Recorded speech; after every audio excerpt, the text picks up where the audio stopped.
place no more. All because that incident nobody can ignore. How come I make one mistake and now I'm Oh locked goddammit, I out just of uninstalled this to free up space, how could you? Your doggy gave me chlamydia, and it hurts. When I was eating spicy wings and I touched my pee-pee, it was real hot, but not as hot as when I pee after your dog licked my pee-pee and gave me chlamydia. Chlamydia, pee-pee hurt real bad. Gave me chlamydia. I touched my pee-pee after spicy wings. Bet you wouldn't pee on my jellyfish sting. Last week I choked on my wedding ring. And it hurts, but nothing is worse.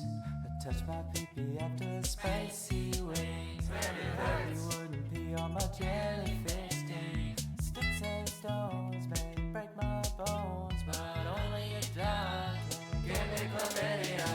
Your doggy gave me chlamydia, and it hurts. When I was eating spicy wings and I touched my pee-pee, it was real hot, but not as hot as when I pee after your dog licked my pee-pee and gave me chlamydia. Chlamydia, pee-pee hurt real bad. Gave me chlamydia.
Hello. Welcome to the Circus of Value. Mandalore put out a BioShock video. It was pretty good. I liked BioShock 2. Was not a big fan of I liked BioShock. I liked the first BioShock. I played it on Xbox 360 when it came out and had a great time. BioShock 2, on the other hand, I didn't like. My brain skipped ahead in in my train of thought and made what I was saying not make sense anymore. Yes, I liked BioShock quite a bit.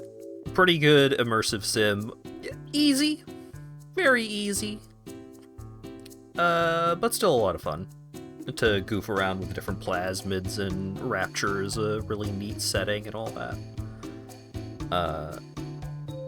BioShock 2 had, like, a bunch of gimmicks, and I didn't really like the gimmicks. Anyways, I'm streaming Borderlands 2. A game that added a bunch of gimmicks over the first game that I didn't really like.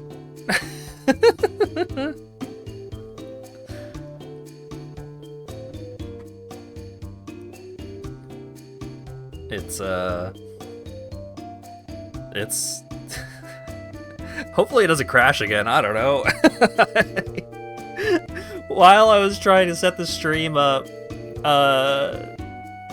it didn't save any of my settings from the launcher, and then when I tried to change the settings in-game, it crashed. And it crashed in a really unique way, too. The game window was still appearing, but I just couldn't interact with it anymore, and it wasn't showing up, like, in Alt-Tab or anything like that. Like, I couldn't close it. The reasons why I was not a big fan of Borderlands 2 did not include technical problems. But here we are. Can crash the game reliably with Gauge. Yeah, I don't know. So, the algorithm has sent me down this path. YouTube sent me a couple of Borderlands 2 videos, and I like watching Borderlands 2 videos because it's a weird, interesting game when you start getting into, like, high power level shenanigans. I never had the patience to get that far because I had some problems with the game. Let's see how many of those problems arise when I actually try to play it. And speaking of try to play it, let's try to play it. I'm gonna open it back up and hope that it functions. There's a bug with anarchy stacks and another skill that will always crash the game. Fantastic. That's really good to hear because I was planning on playing as Gage, so let's see how that works out. So one of the things that I didn't really like about Borderlands 2 that I did remember, don't use interspersed burst. I don't know what that is, so maybe I will avoid that. Yeah, one of the things that I didn't like about Borderlands 2 was I didn't really like any of the characters. And so I figured, hey, I'm going to give the game a fair shake and play one of the DLC characters. In particular, the DLC character that's, like, broken, apparently. I mean, apparently broken, like, technically, but also, like, super good. So we'll see how this works out.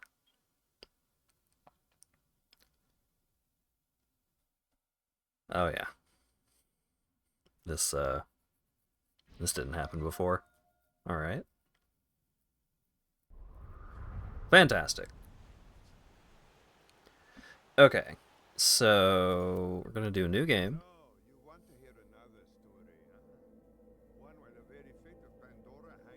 Game is extremely quiet.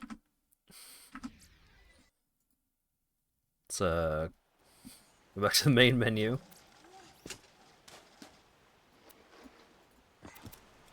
All right. Let's turn some of these up. Subtitles on. Love to see that. Okay, new game. So, you want to hear another story, huh? One where the very fate of Pandora hangs in the balance. If not, too bad, I'm telling you anyway. First, so I did like Borderlands 1. I had a great time with Borderlands 1. I liked playing as Roland. I liked having infinite ammo with the turret. Great time. Yeah, see? There he is. I played as that guy, and it was fun. That the vault held no treasure at all. They were wrong. The vault's opening triggered the growth of iridium, a priceless alien element. Soon, the rare and valuable mineral emerged all across Pandora. Its appearance attracted many, including the Hyperion Corporation. They came to Pandora to mine iridium, and bring order to the savage planet. Through their excavations, Hyperion uncovered evidence of an even greater vault. Their leader vowed to find it, to use its power to civilize the Borderlands, once and for all. But Hyperion weren't the only ones searching for the next vault's alien power. The call of danger and loot is not so easily resisted. Certain warriors came to Pandora in droves to uncover its hidden secrets. Some would call them adventurers. Others call them fools. But I call them Vault Hunters. Our story begins with them, and with a man named Handsome Jack.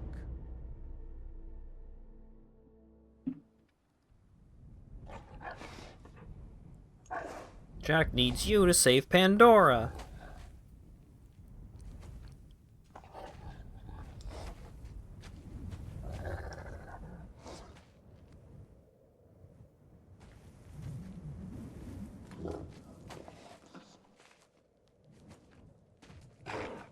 And I think I might have to skip this intro sequence because I might get DMCA once the music starts.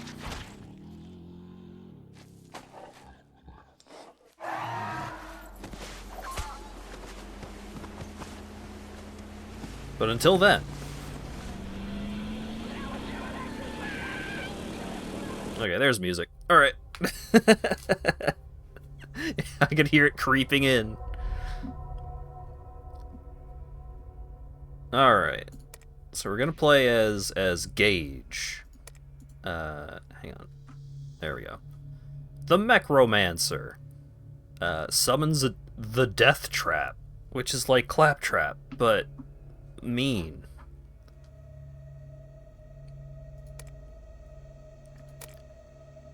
I've got some different faces to wear.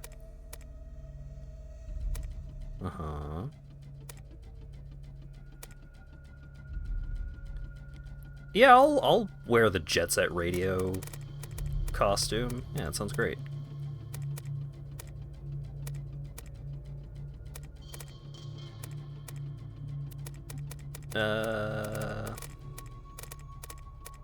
Where's the...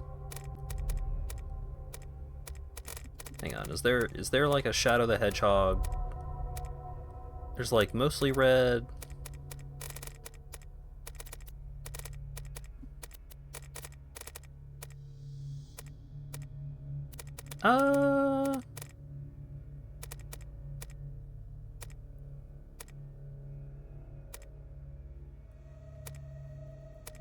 Let's go with this one.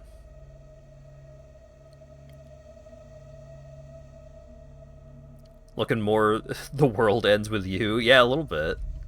Name.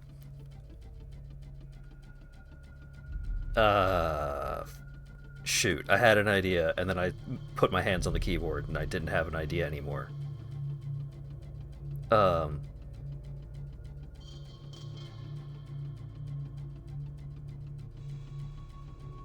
Fuck.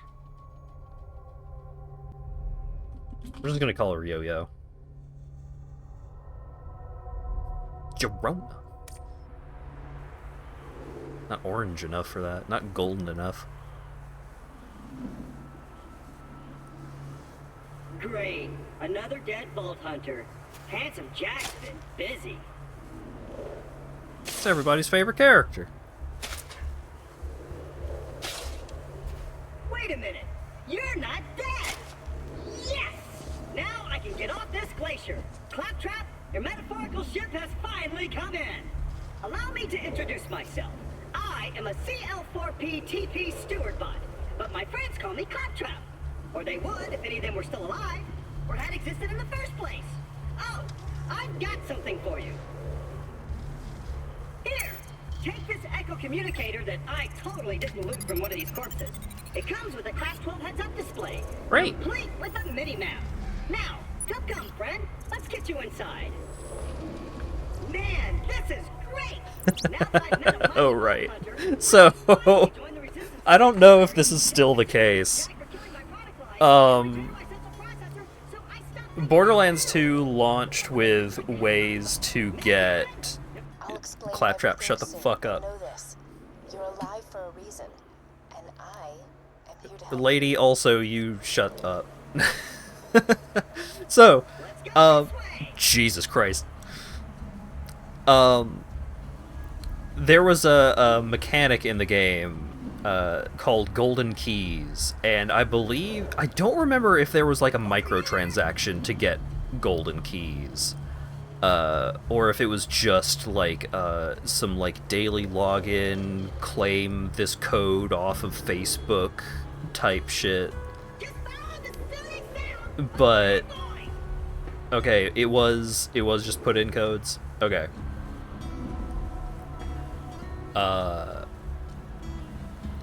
So the thing is that the number of golden keys that you had available was saved in a text file. It was just saved in like a .ini file.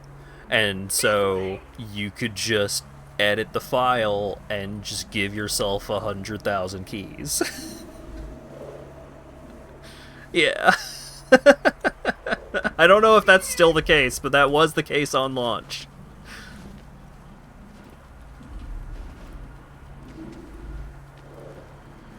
I gave myself 100. Just, you know, nothing too unreasonable.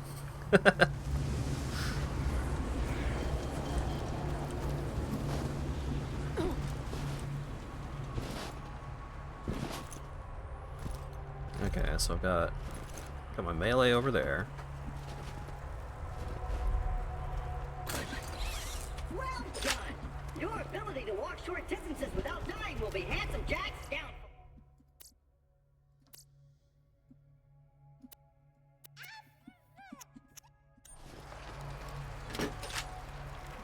Just gonna do that real quick.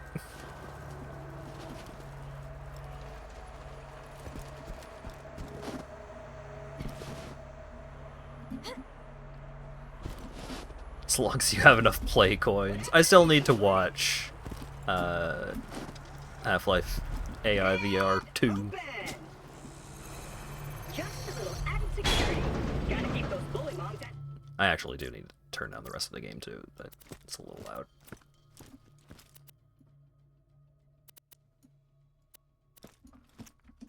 Hey, or they'll rip your eyes out. Is there a mod that only mutes Claptrap? I'm sure it's out there somewhere.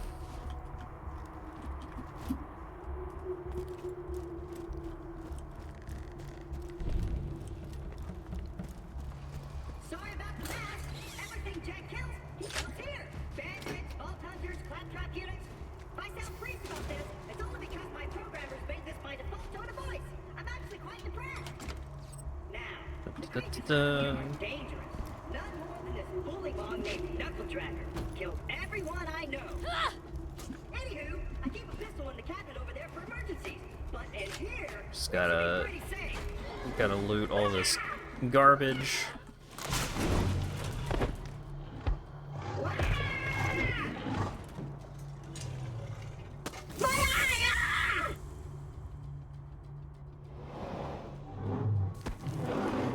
Alright, great. The gun is a cabinet. My first gun. Get a gun. Just move 5 feet and open a locker later when you're killing skyscraper-sized monsters with a gun that shoots lightning. You'll look back on this moment and be like, eh. I have a gun. Oh, enter. There we go. Once upon a time, But I also got the pre-order gun. I think that's what this is. I've unlocked the Natural Selection Annex. Uh-huh. Congrats on being a member of the Premier Club. Characters you create will start with the Vault Hunter relic and a collection of Gearbox manufactured guns. I got skin customization and a grenade. Alright, so I got a relic that gives me 5% more rare loot. I got a grenade that does 1,000 no, it has a blast radius of 1,000. It's like, it just does 1,000 damage. Sustained fire increases accuracy. Okay, so I got an assault rifle, I got a SMG, I got a sniper, I have the gun that I'm supposed to start with. Thanks to Handsome Jack, Pandora needs a new hero. I know that hero is you. Apart from the excruciating pain, this is great! I've been waiting for a Nice. Vault Hunter to help me reach Sanctuary. I will be your wise leader, and you shall be my fearsome minion!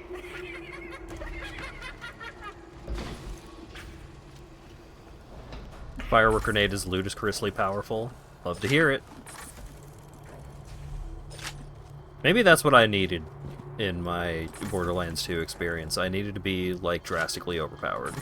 Maybe that's why I didn't like the game when I first played it. No, I tell you why I didn't like the game when I first played it. I didn't like any of the characters. I have 40 hours in this game. I played each character for at least, like, 5 to 10. And none of them sparked joy.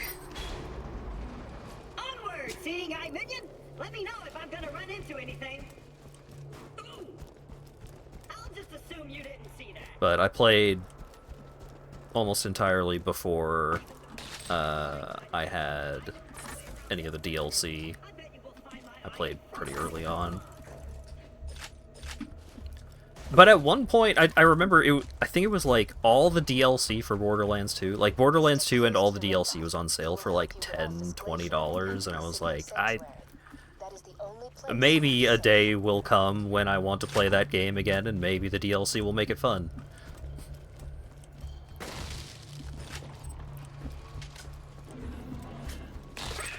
I hear bully bonds! Sick of minion! Protect me, squire! Alright. Nice.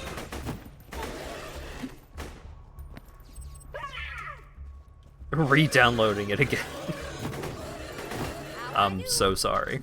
Let's go! If we don't get my eye back, we'll never get to Sanctuary! The ridiculousness of the Anarchy build. I got level 3000 badass rank. That's... I assume that's good.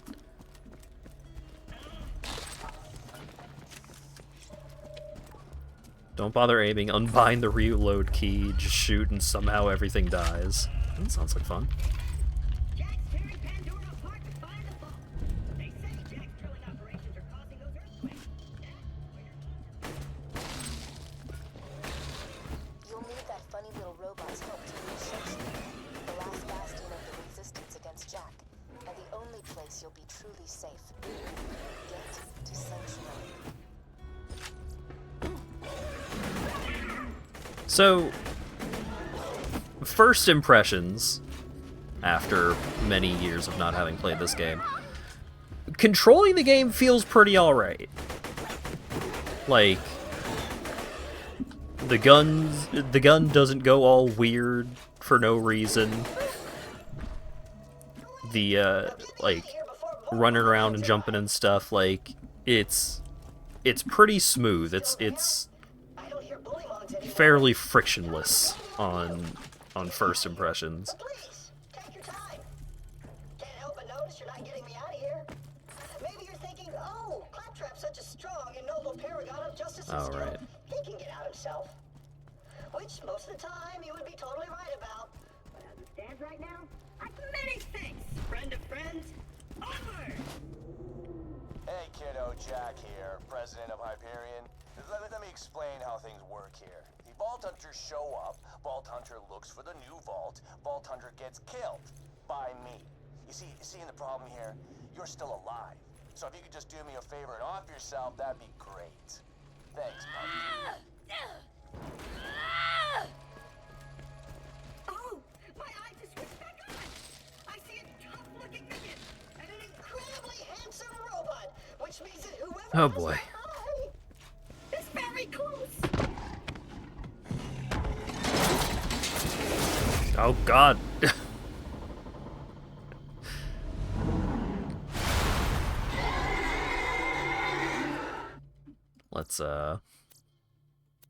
Let's turn things down a little bit more. Holy guacamole. I don't remember RuneScape looking like this. This is what RuneScape would look like if it fucked.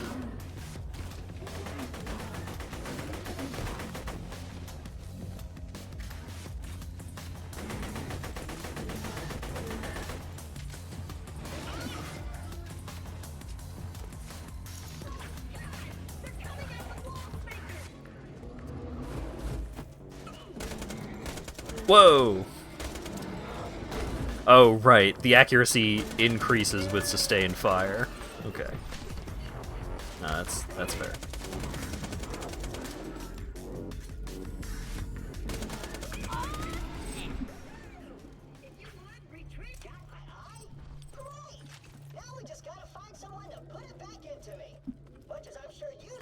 Oh wow, that was fast. Oh, it was fast killing Knuckle Dragger.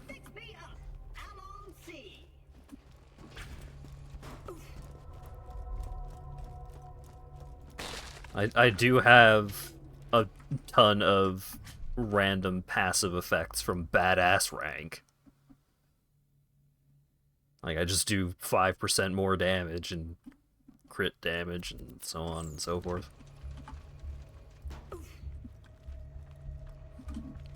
Liarsburg's on the other side of this Hyperion barge. What say we cut through it, chum?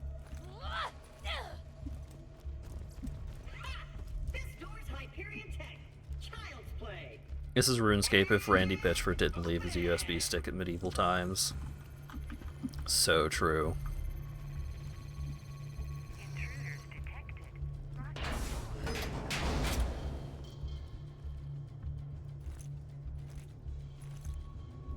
Well, it was nice knowing you. I hear getting eaten alive by bullybogs isn't such a bad way to go. Let me get that for you. Executing phase shift.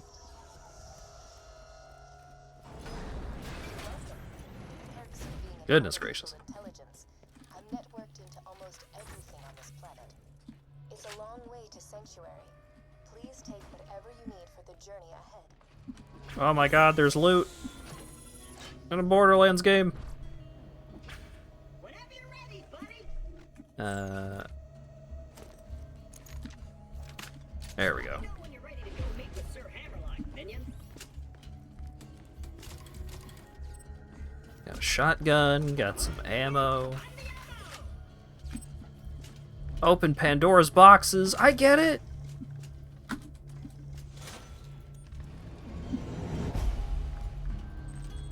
Nothing like gray items in a fancy chest, oh yeah. Hey! Keep your wits about you, minion. This glacier's run by a bandit named Captain Flint. The jerk kept me as his torture plaything for Whee! We played games like Dodge the Blowtorch and Hit the Bucket into the pool of acid. I was really... Attention, people of Pandora. Handsome Jack. There we go. Offering $1 million to whoever brings me the head of the Vault Hunter who just arrived in Lionsburg. Oh, and I'm still offering a reward for Roland, the mass murdering leader of the Cryptorators. Good hunting, bandits. I do appreciate just one-shotting enemies, but that reload time is brutal. Well, actually, this assault rifle also doesn't kill things that fast. $1 million? All right, boys, this is Captain Flint. I want you to find that Vault Hunter and bring him to me now. Challenge complete 5 badass rank. Whoa. Making numbers go up already. Wow. What was that? Spectacular! First Captain Flint's bandits attack, then Claptrap shows up. I must have been horrifying me cruel to puppies in a previous life to deserve this kind I'm getting so many badass ranks. This is so good for me. Is there a limit to the badass rank? I don't remember. Got a proposition for you, Vault Hunter. You give up, we'll just shoot you in the head. It'll be quick, clean, and a hell of a lot less painful than what Handsome Jack will do. What is wrong with you boys? Just kill that slag leg so we can get our reward. It's unlimited. I wonder what it's like to just like, have maximum badass rank. Just like, like, you know, fucking unsigned int levels of badass rank. Because I would imagine that at some point the scaling starts getting, like, weird and pitiful. Damn it! This ain't over, Grinder! Hey, HatVod! Since my minion just saved your town, you want to do your bestie Claptrap a favor and repair my eye? Yes, I suppose I am in your debt now, aren't I? Come to my shack and I shall restore Claptrap's sight. First, I shall shut off the electrical fence for you. Please stay back, Vault Hunter. Let Claptrap go first. I knew Hammerlock would come around eventually. Me and him are like two peas in a pod. Two bullets in a bag. Two cannons. Apologies, but when Claptrap speaks, I feel my brain cells committing suicide one by one. I shall be out directly.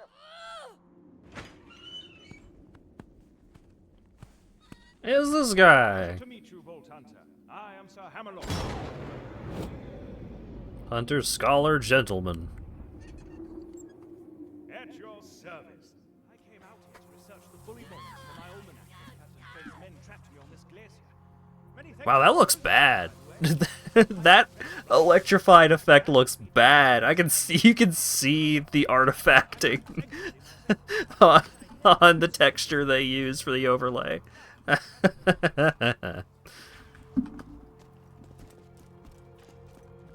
Okay, yeah, here you go.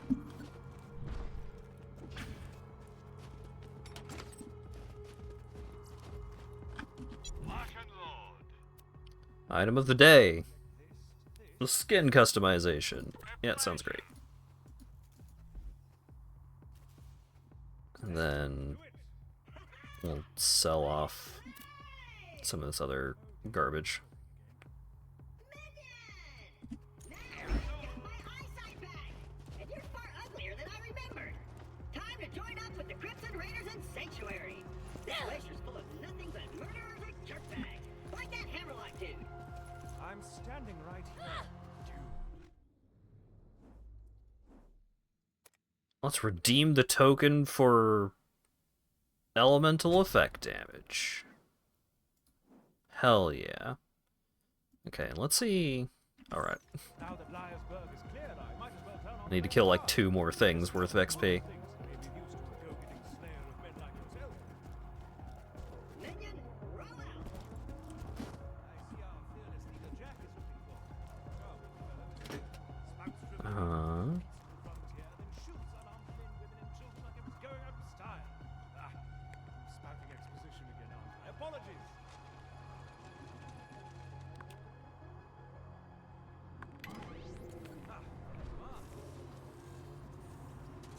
Greetings. Fantastic. Though Captain Flint killed everyone in Liarsburg, I see no reason that wild bullymong should lollygag about the place, disrespecting the memories of the former townsfolk. Clear the town out with the most gentle. Objectives on your HUD pertain to your mission. You can change your activation by using the mission log in your HUD device. Oh, now we're getting all kinds of loot drops. Hell yeah, now I'm having fun. This intro section is even slower than I remember. That's one area free of bullymons. This would be an even greater achievement if anyone in Liarsburg was still alive. Okay, so... Deals bonus explosive damage. That sounds great. Celebrate your victory, but still, well done.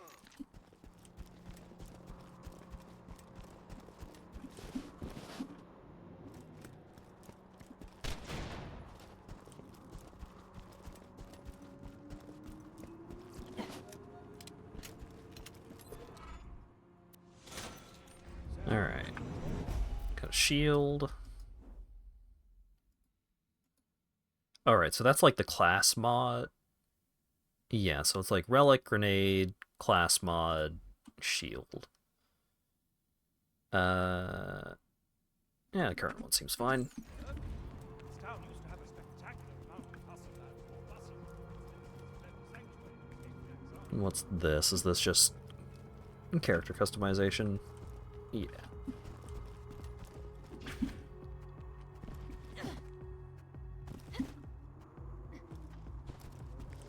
Clint and I had a gentleman's agreement in the past. I give him the loot from the bodies Jack ditches in the glacier. He promises not to torch me for hours at a time. And he does it anyway. Escort Claptrap, huh?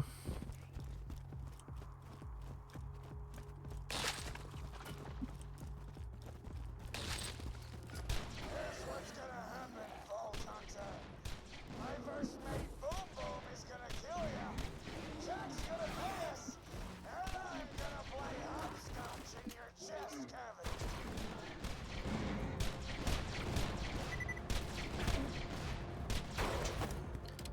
These are some slow-ass bullets, huh?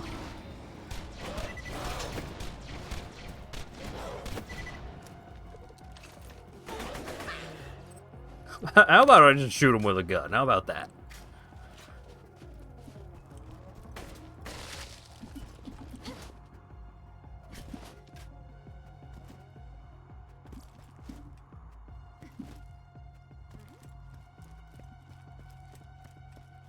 Okay. So let's go open the gate. And then, while waiting for things to progress without me, let's go do some other stuff. Please make Captain Flint's death The as pressed long as spin possible. gun. Quite the- Wow, look at those green arrows. Do you see my hat? Pick up bullymong hair. Use the elevator. Alright, well let's switch this over to this and see how this goes. It's missing something. Some je ne sais quoi. I think some bullymong fur. Might do the trick if you could bring me some. To harvest bullymong fur, you'll need to rip it from their hides with your bare hands. Just weaken a bullymong with gunfire, then finish him off with fisticuffs. I see. Alright.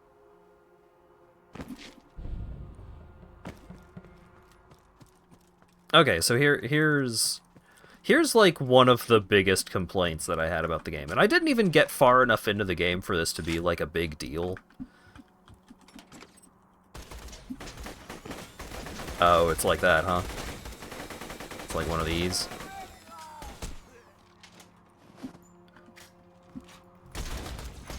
So, slag.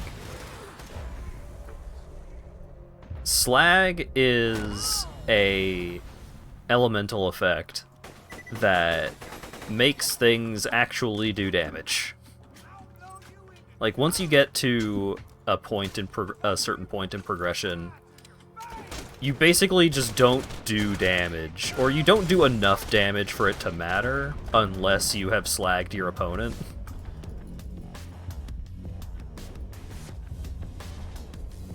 These fucking bullets, they're so slow. So, like, most gameplay, once you start getting towards, like, high-level content in Borderlands 2, is you slag your opponent, and then you actually do damage. Yeah, let's switch to a different gun.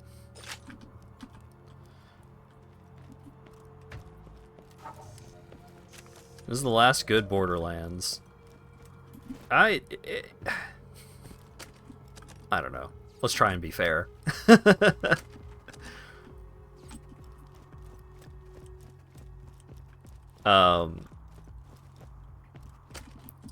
Again, I liked Borderlands 1, but I didn't like this one. I felt as though the abilities that each character got were not as like fun to use as a lot of the abilities from Borderlands 1. Slag as a concept really annoyed me.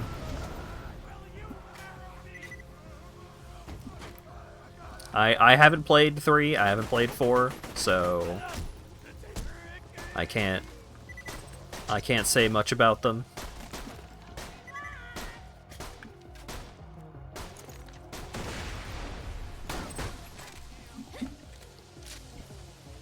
I was interested in checking out Borderlands 3. I think one of the things that kept me from like checking it out just out of curiosity, closer to when it launched, was I recall hearing that the performance was kind of bad. Like the game just didn't run very well. But I mean, it's been a while since that game came out. I've got a stronger computer, so that would probably not be as severe a problem now.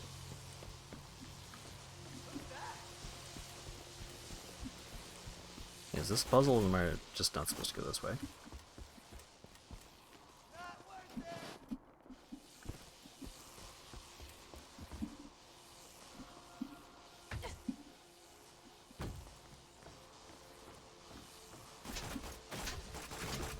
Who? Where? Oh.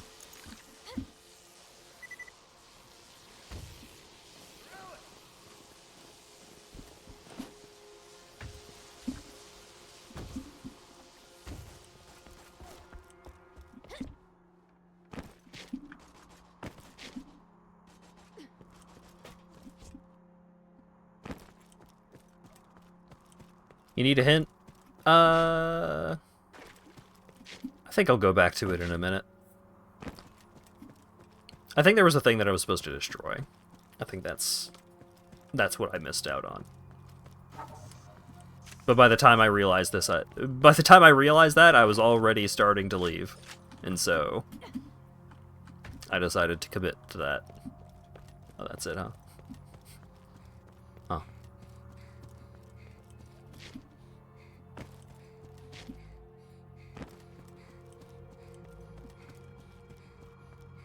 Did I go up the elevator? I don't think it did.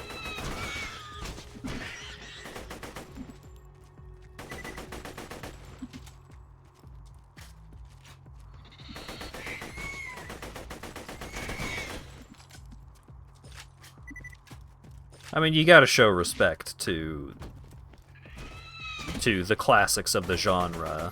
You know, if you're gonna have an RPG from a first-person perspective, you gotta put cliff racers in your game. Because, you know, you gotta show respect to Morrowind.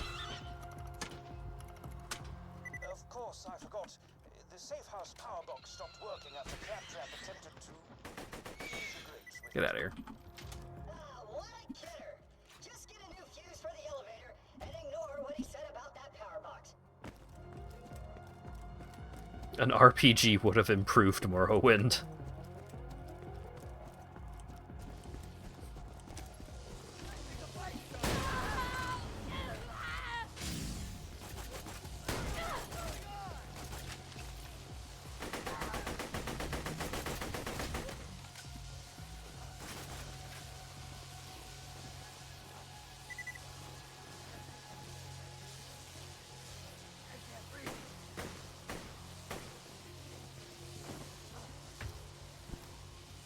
Propelled grenade directly into Dagothar's face. I mean, I feel like a lot of runs of Morrowind end that way, because it's so easy to be completely stupidly overpowered in Morrowind. Ooh, there's a fuse on the other side of that electric fence. Oh, there it is. You won't take damage if you go fast enough.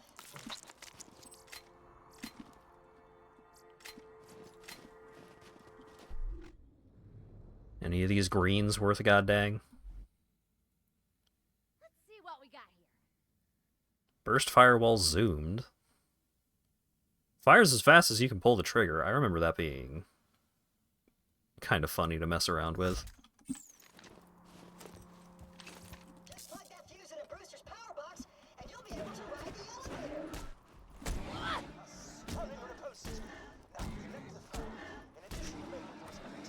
Ooh, are you collecting bullymong fur? I love that stuff. It's soft, warm, and really good at absorbing robot tears. Once you're done collecting all the fur, why don't you bring it to me? It's got a Hammerlock.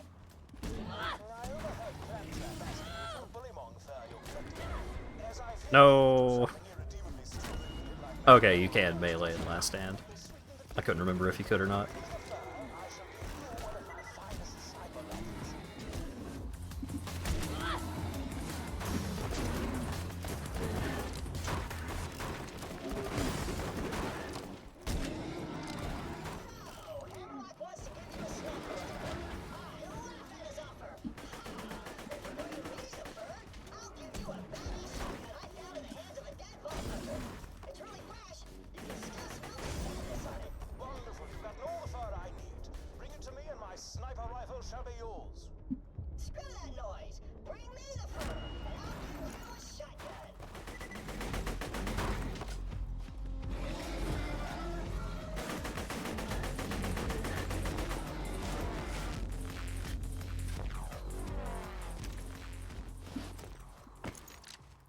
I love how we got like 2 seconds of the combat music because the entire time I was in a fight, there were 2 dipshits yelling at me over over fucking voice chat.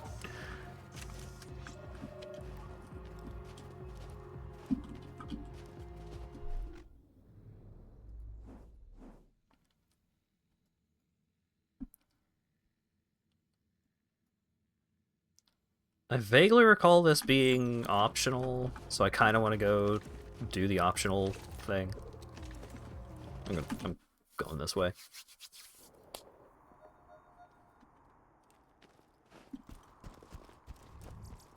Almost dead? I can fix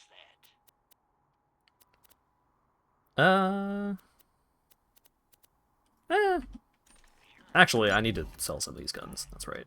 That's the thing I need to care about.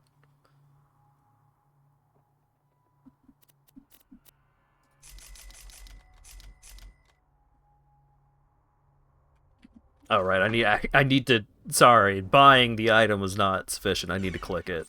My bad. Silly me.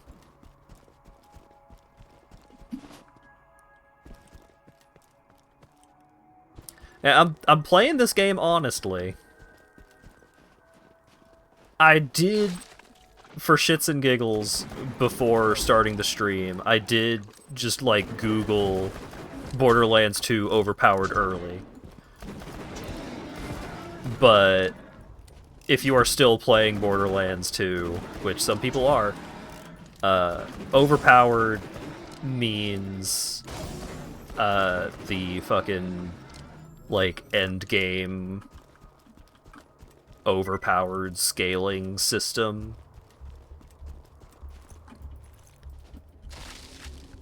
Which is a whole can of worms. It's a whole thing.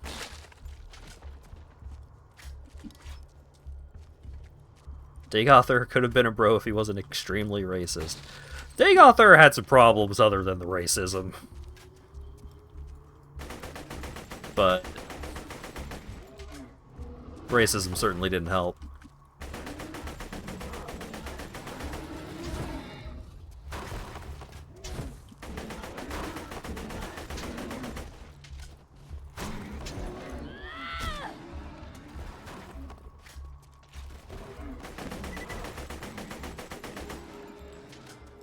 I mean, I guess a lot of the problems may have stemmed from the racism to some extent.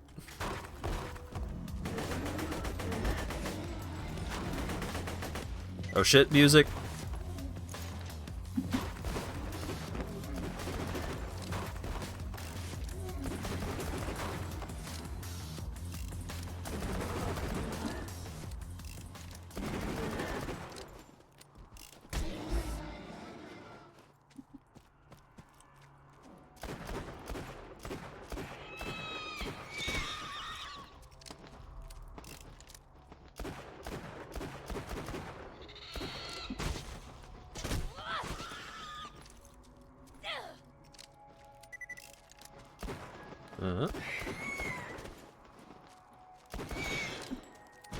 The killer.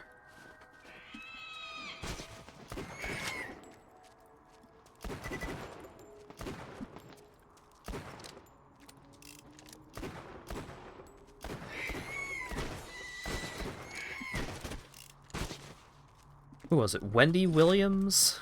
I think, is the talk show lady that talks about the killer. Oh shit, I picked up a grenade!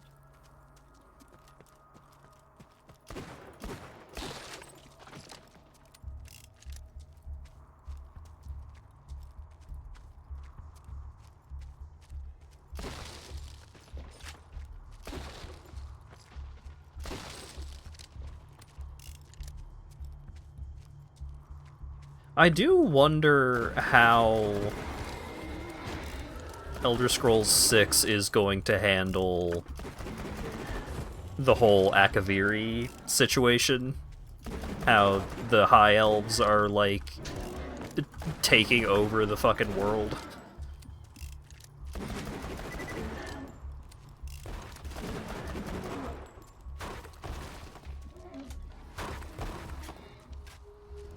Because, like, as of during Skyrim times, they had basically annexed elsewhere. Had, like, the entire empire under their control. Aldmeri, that's the one. Akaviri is the Ancient Ones thing. Or no, Akaviri is... God. Trying to keep a lot of that terminology together is tough. Trying to know anything about Elder Scrolls lore is just like, how many proper nouns can you keep track of?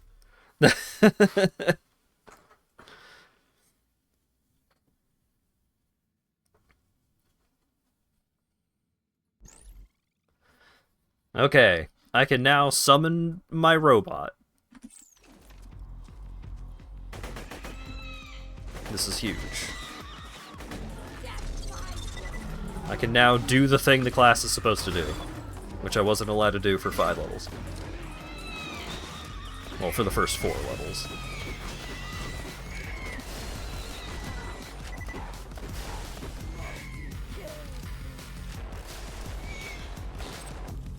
I'm so glad that it can fly swatter these stupid birds.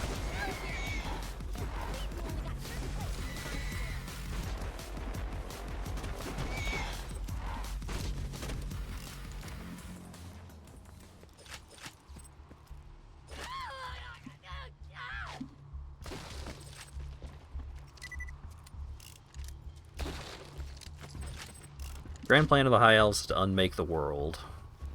Something like that?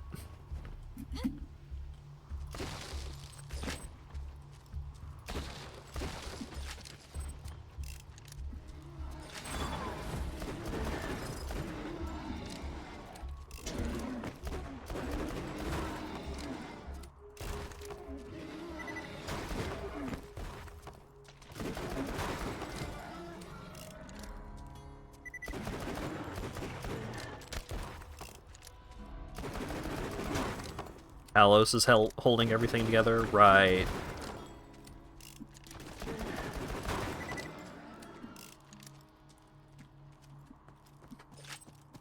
Yeah, they're really mad about Talos. They're really mad about Talos. They're mad about the Divines in general, right? But Talos specifically, because it's like you're just some guy. Quit acting like you're such a big deal.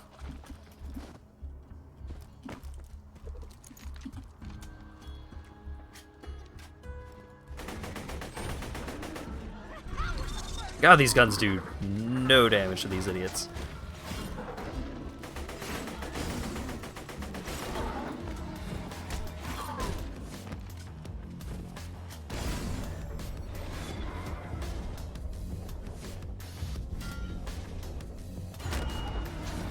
Thanks, Deathtrap.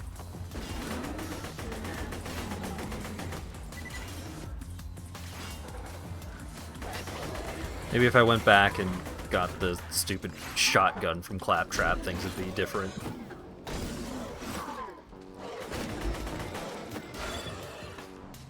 Okay, we got a gun.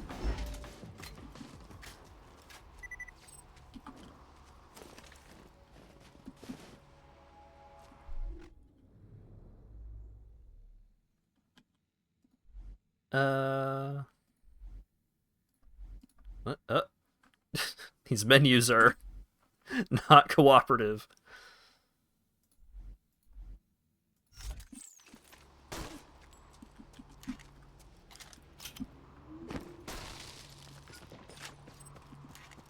Okay, is there anything cool that I get for coming all the way out here? Probably not. I mean, XP for killing all the fellas, I guess.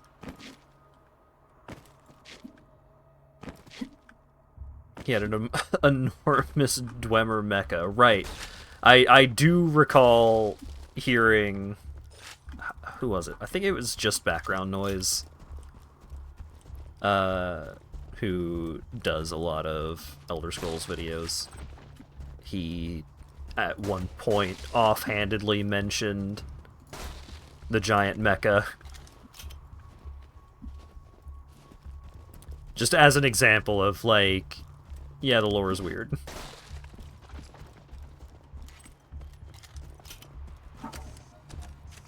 Oh boy, boxes. Got some ammo and $5. So powerful it could retroactively kill armies.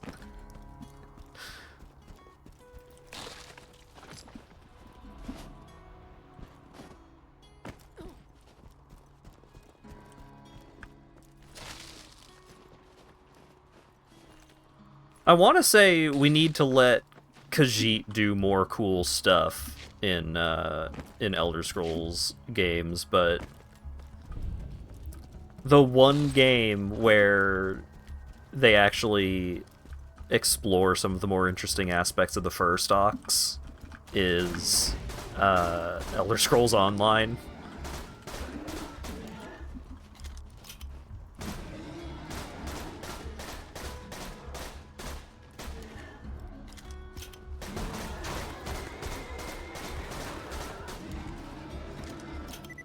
Because you can have Khajiit that are, like, house cat shaped, but, like, they're a Khajiit. Like, they are as intelligent as any other Khajiit, and they, you know, they're people. They're just shaped like a house cat, and some of them are shaped like a fucking tiger. Elder Scrolls lore was written by a guy on a week-long peyote binge. Yeah, they need to give that guy some more peyote for Elder Scrolls 6, I think. I think he needs to do that again. Some are just a Bosmer with face paint. Yeah. Really sad that that first stock exists. I got a fucking mod for the Elder Scrolls Crusader Kings mod to remove those first stocks.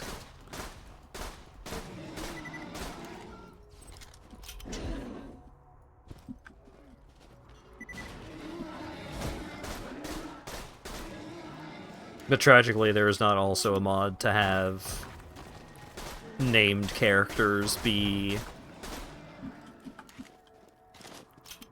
differently shaped. We're not on Crusader Kings 2 levels quite yet of... Yep, this named character that is currently legally in charge of this governorship is a horse. It's just a horse.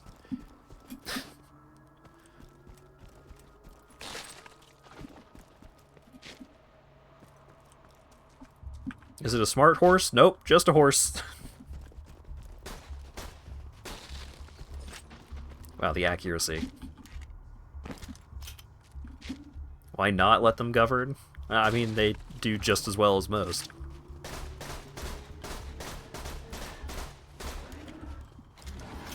You remember Bad Horse from Dr. Horrible? I am unfamiliar with Dr. Horrible.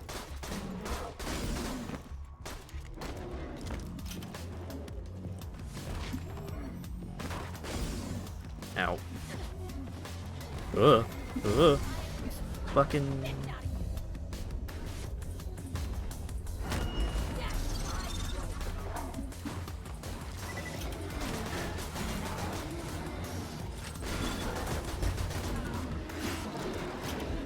Yeah.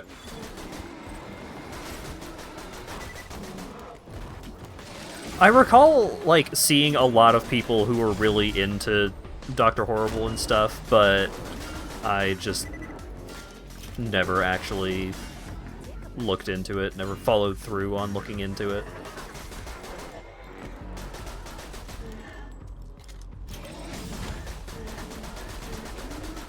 Screw it! I don't need ammo. Well. Oh, wait. What's my fucking grenade button? What's my grenade button?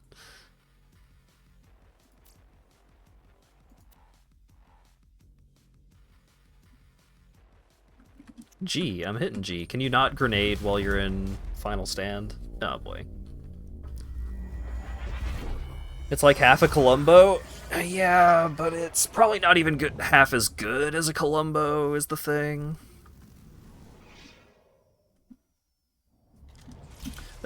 Dr. Horrible is the musical thing, right?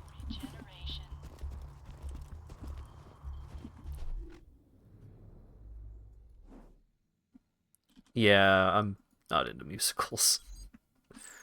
I used to be more open to musicals, but especially now in a post-Hamilton world, I find musicals very grating.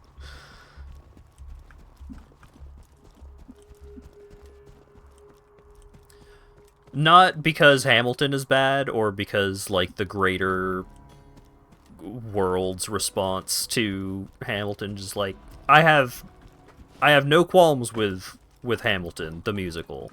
In fact, at first, I thought some of the songs were pretty good. But then there was a period where anytime I was in a vehicle with my mother, that was the only music that was played. And that period lasted for at least a year.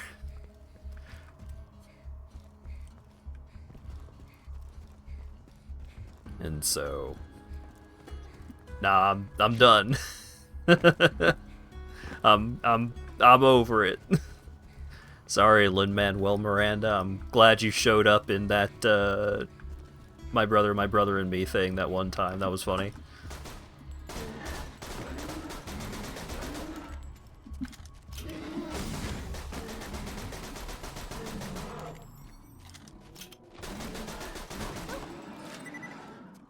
Like West Side Story, but could never listen to it back to back like that. Yeah,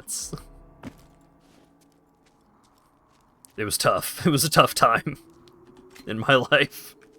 Also, nice little detail. The visuals on the scope actually being like vaguely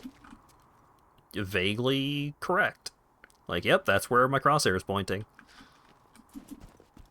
That's nice.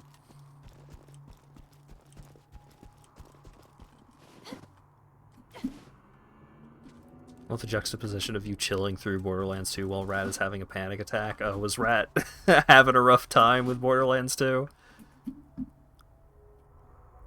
I'm just, like, hardly even processing what's going on in the game.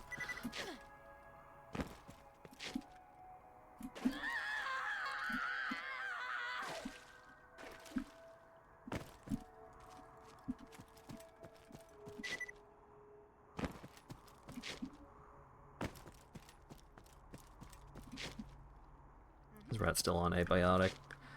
Man, Abiotic Factor's so good. I'm really excited for the DLC.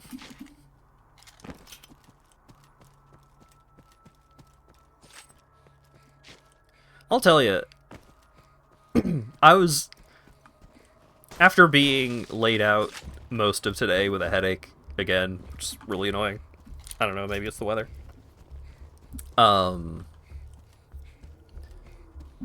I was struggling to figure out what I wanted to play on stream today, because there were so many games that I was looking through, and it's like, nope, I want to play that too much, nope, I care too much, nope, that game looks too fun.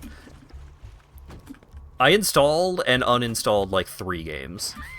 Just like, nope, that's not it, that's not it, that's not it.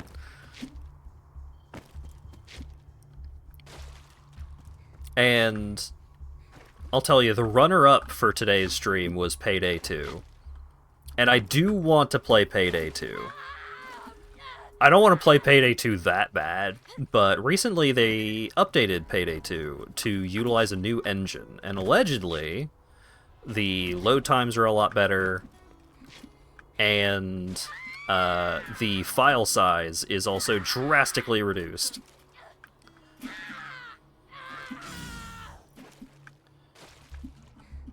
That game went from like 120 gigs to 36.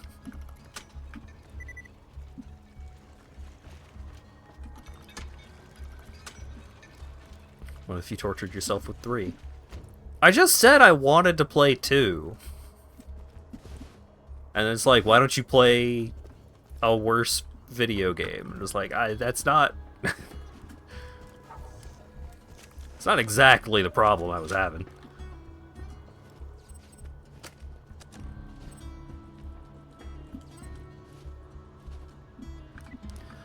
I think part of it was... they changed the... Like, they actually started compressing a lot of files, while before they were leaving a lot of files uncompressed because they thought that would improve load times, and it didn't.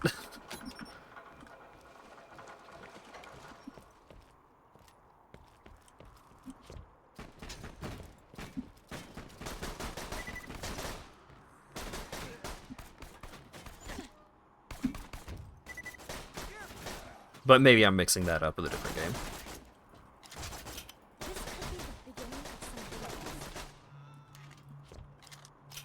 Also, I'm already starting to feel a little bit of the Borderlands 2 annoyance. And I recall this was also an annoyance with Borderlands 1, but it's a little more severe here because it feels like I am just weaker without having my power going in Borderlands 2 compared to 1, but I pressed F to open a box and I summoned my guy, and now my guy is just going to sit around doing nothing, and then it's going to be on a 1-minute cooldown after it ends. The cooldown starts after it ends. Oh god.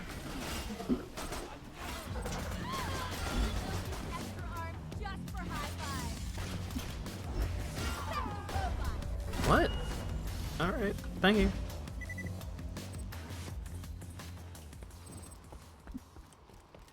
I honestly, I am kind of curious to check out Payday 3. Like, I know they've continued to work on it, like they're still trying to improve it.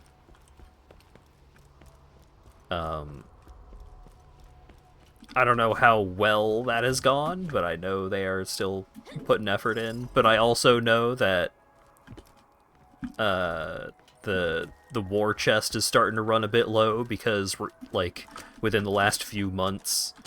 I mean, aside from just like continuing to work on Payday 2 for, like, you know, oh, they did an engine update, like, that's really cool. But also they released new paid DLC for Payday 2. So it seems like 3 is still floundering a bit.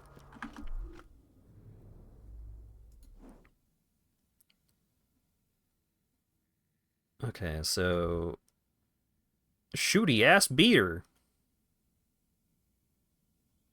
Okay, this has elemental damage. I vaguely recall that guns with elemental damage are, like, drastically better than not having elemental damage.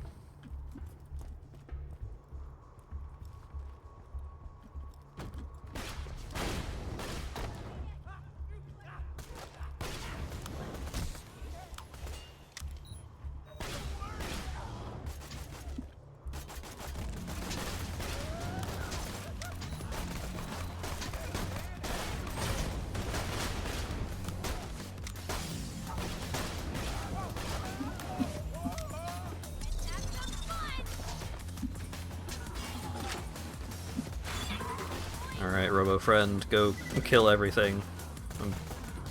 I got loot to look at.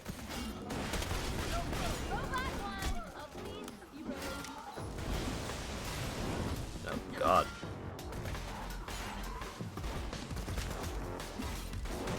Yeah, I like some of the stealth changes in Payday 3 seemed really interesting. I don't think stealth in Payday 2 is bad, but stealth in Payday 2 really wants you to play it in a certain way. And if you are not playing stealth in that very particular way, then you're not playing stealth anymore. You're playing loud because something went wrong.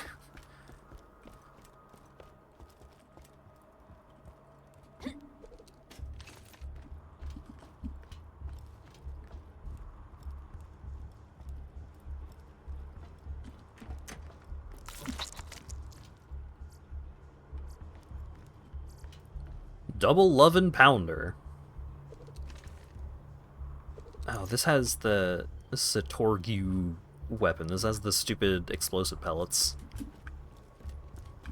Okay, can I go in here?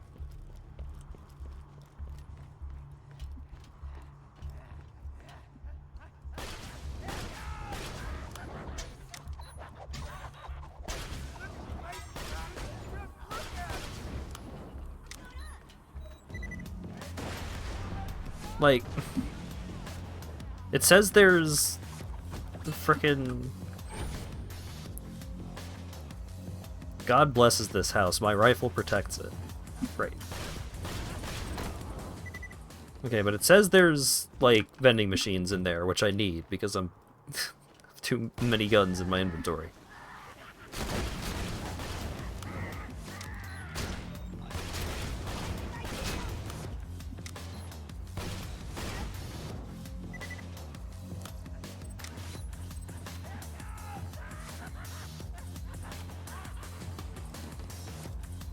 Maybe they're on a lower level? There's guys down here.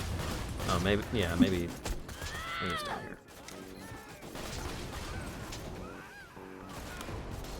Oh boy, big box. Call of Booty! You get it?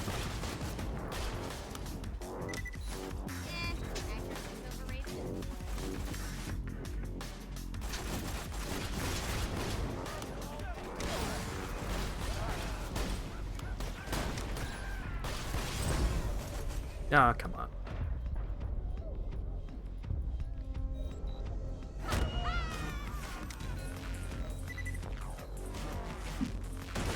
That door opens with a quest. Oh boy.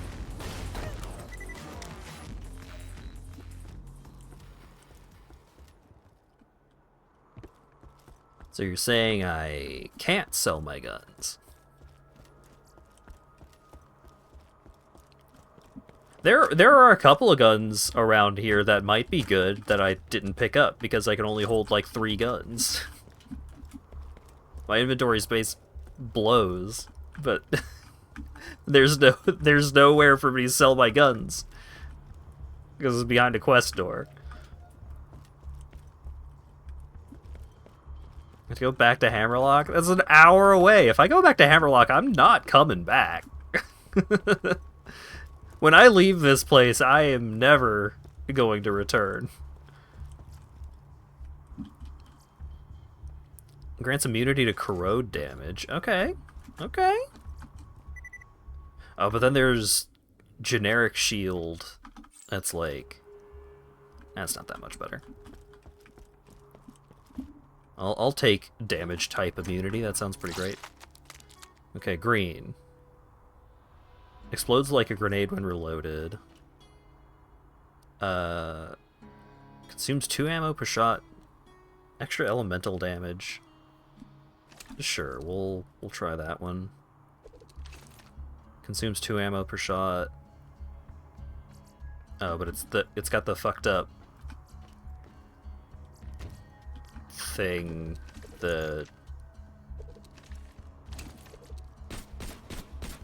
Oh, and it's a pistol too? Yeah, that sucks. Yeah, give me this back.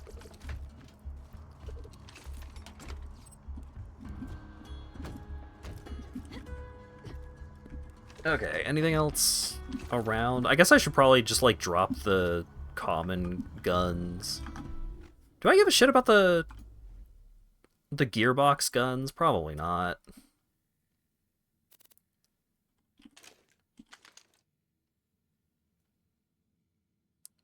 $35, $49. How much are these guns worth? 66.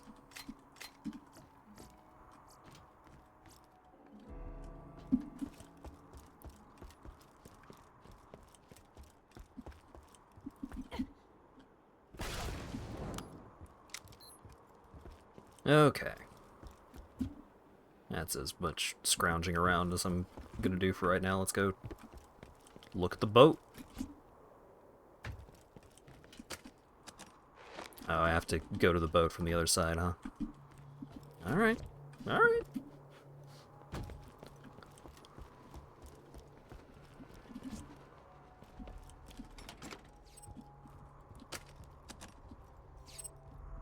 $30.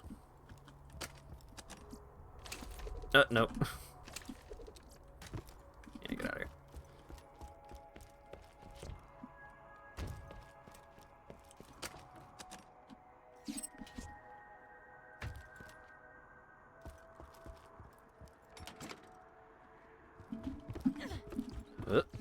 Thank you.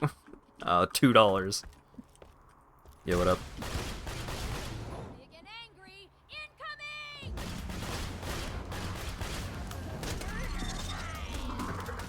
Alright, how about we just let the robot do his thing?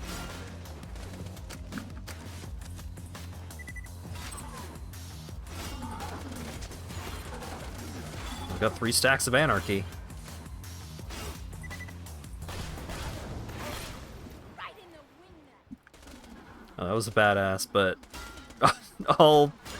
everything he dropped went into the water. Great. Love you, bud. This game would be better with Doom 2016 finishers. A lot of games would be, I think. I'm not a big fan of the gore aspect to them, but they are fun to do.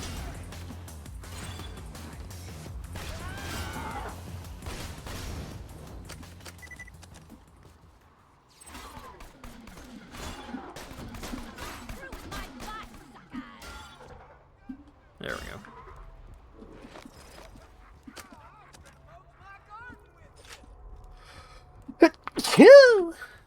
Excuse me. Okay, what's going on over here? Couple of guys. Up to no good.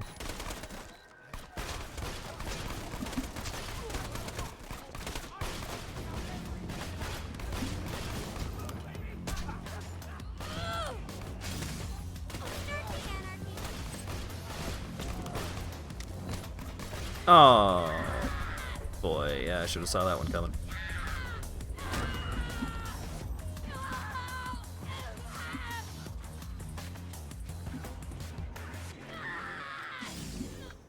Hey! We're living! Okay, so now I just need to... There we go! Alright, everything's fine. Any interested in the Machine Party game?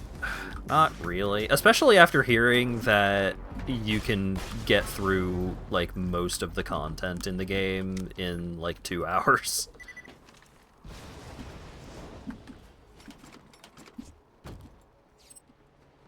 But, you know, part of the fun of party games are the aesthetics, you know?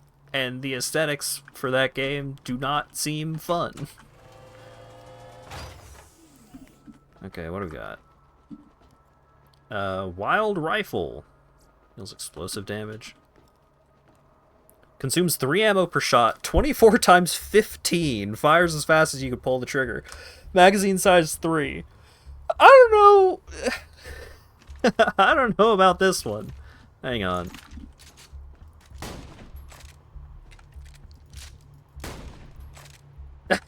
Like, yep. I was pulling the trigger all right.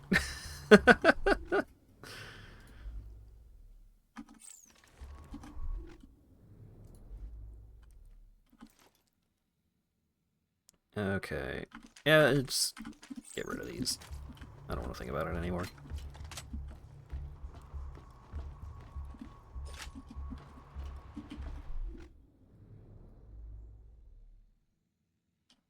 Okay, so let's check out the wild rifle. It's one of these things. It's the gyrojet.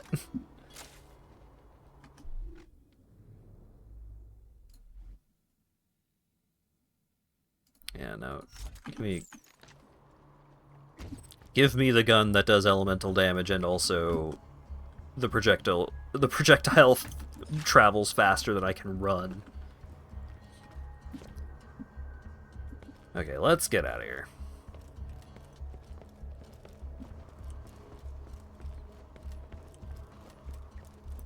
Can't wait to have to do all of this again when I come back later because there's a quest here that I didn't get.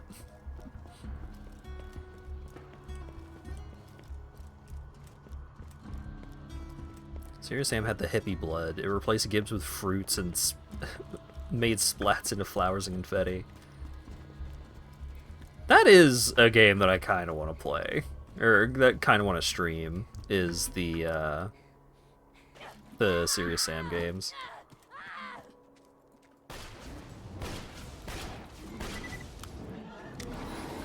I didn't play a ton of Serious Sam 3. I think that may have been because it, like, ran kind of poorly on my computer.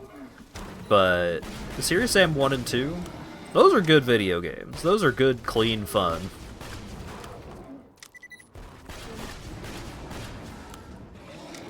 Bunch of bullshit secrets and ridiculous encounters. Second encounters, even. Isn't that the series with Arrgh? Yes.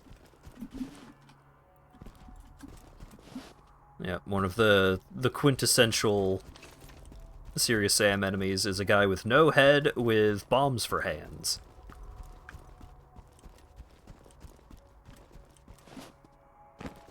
Oh, there is a shop. It's just way the fuck over here.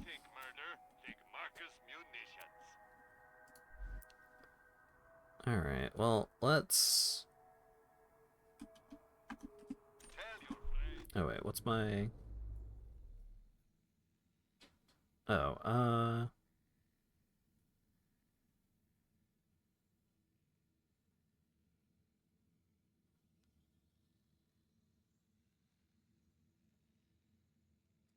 that one.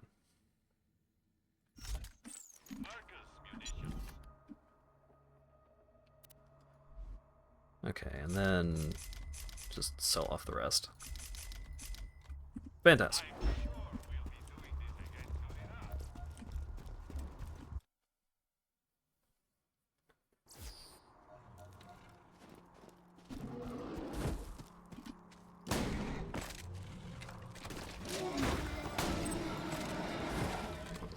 For how much ammo this thing takes up, this damage output is not impressing me. I guess these enemies do have 1,000,000 fucking health.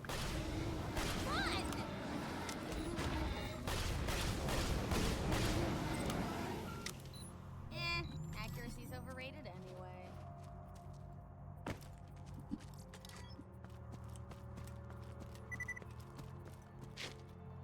If you want oddball party games, Sonic Shuffle is right there.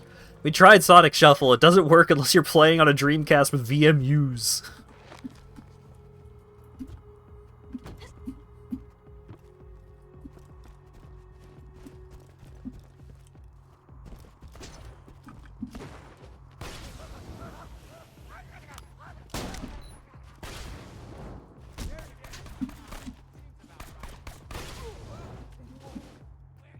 Do they not have VMU emulation? So the way that we could theoretically get the VMUs working in like the setup that we use for streaming those games would be so extremely excessively complicated that there is no chance in hell that it would be worth even half of the effort. Because the end result is playing Sonic Shuffle. And, like, the core game didn't work without the VMUs, but we did get to play the mini-games. They were not good.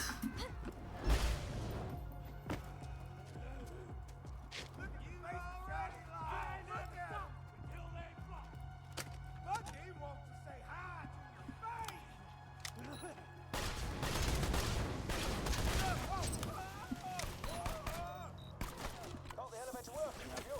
Great. Now simply ascend to the safe house and buy a sheep. This used to be a sizable hub for the resistance. Then we were heard of the Hyperion army approaching and fled to sanctuary.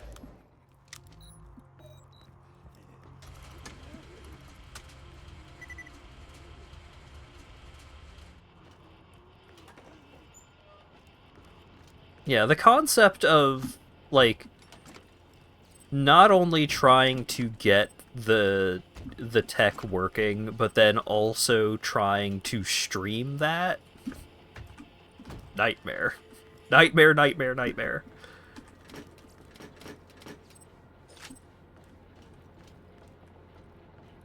Get your health and shields right here. Next time you're bleeding to death, just think Dr. Zed. Dr. Zed. If you somehow made Asp do all the work, despite Asp being a scientist.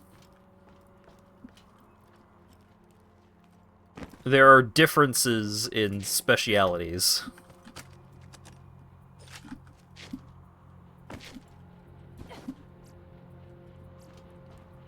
Is this intended?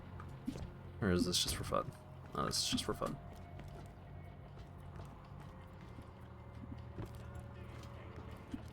Why did I want to go up the elevator? Buy a shield? I have a shield! Oh god, and they're expensive. Oh wait, this one also gives immunity to... God. Fine, buy a shield. Fantastic.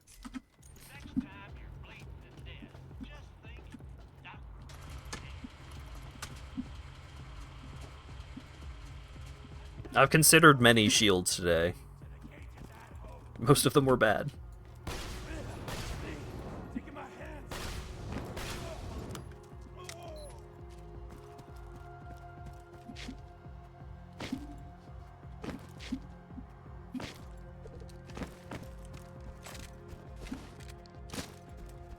Alright, let's try this on an enemy that isn't the stupid Bullymons. Okay. It did one-shot him. We've hijacked the train that runs through the dust. If all goes well, we should get to Sanctuary in a day's time. Hyperion hasn't diverted any troops from New Haven to pursue us, and a sandstorm has devoured their nearest frontier town. We just need... Oh, damn it! Everyone, get away from the windows! But I need to kill, like, one thing to level up.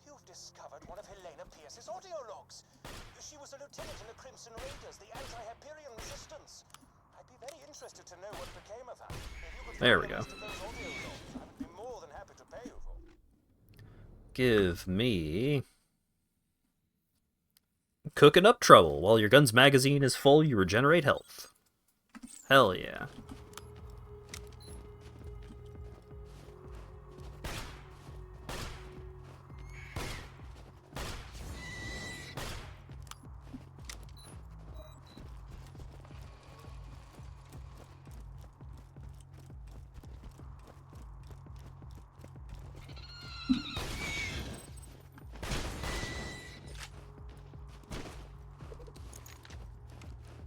Okay, the shotgun kind of blows. It kind of sucks and blows. But I sold all my other guns. Oh well. What a shame.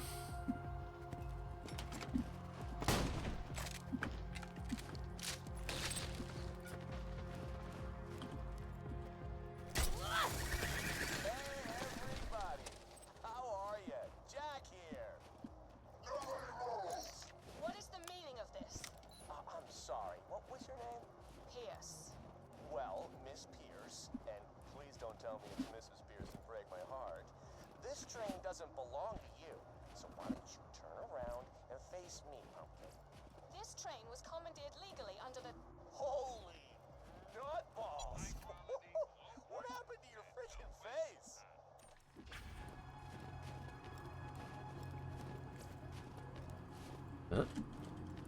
Well, it says I can interact. Can't actually.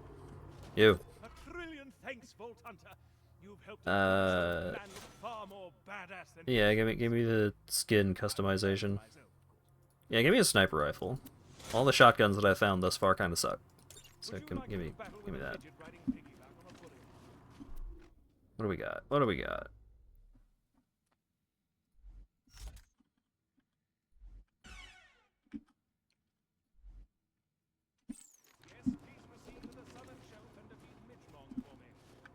Reach Blackburn Cove. Isn't that where I just fucking was? It sure is!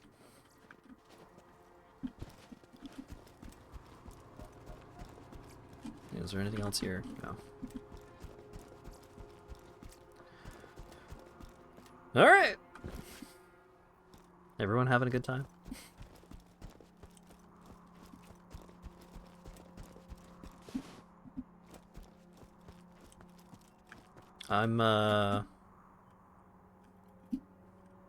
This game's fine. Can you not take multiple missions at once? I sure tried.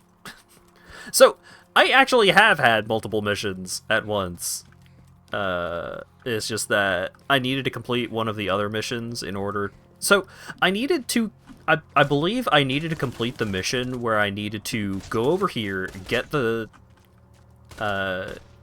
fuse, go back over there, put the fuse in, use the elevator, go up there, go into there just to buy a shield from a vending machine, and then go all the fucking way back over there to talk to the guy in order to get the quest to go over this way. What? What? Were those flags blocking me? Yeah, they were.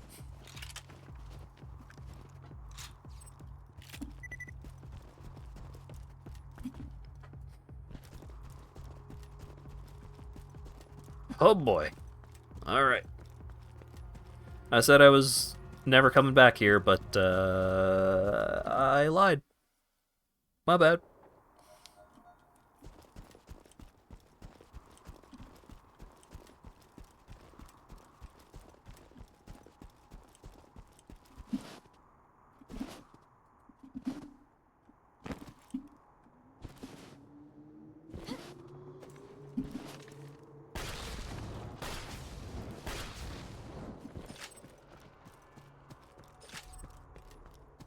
Projectile travel time is messing me up so bad.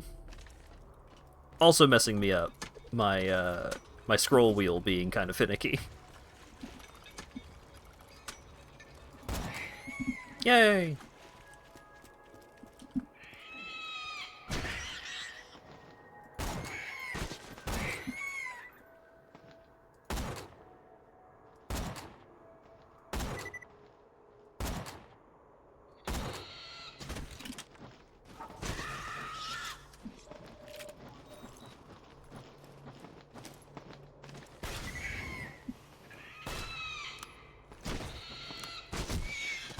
Why did I aggro the birds? This was a mistake.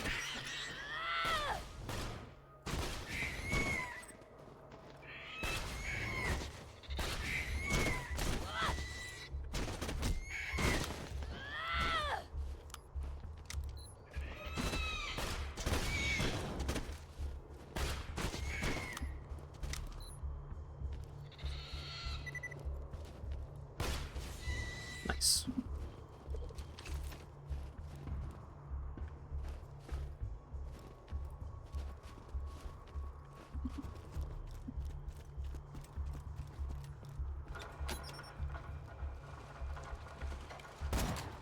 Nice.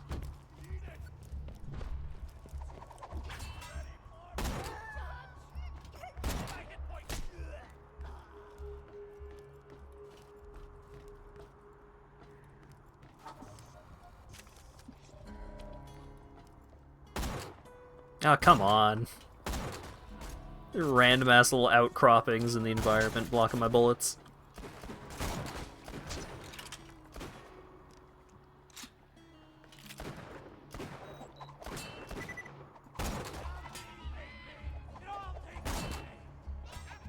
Have I watched any of the Blue Cat People movies? No. They're not cat enough.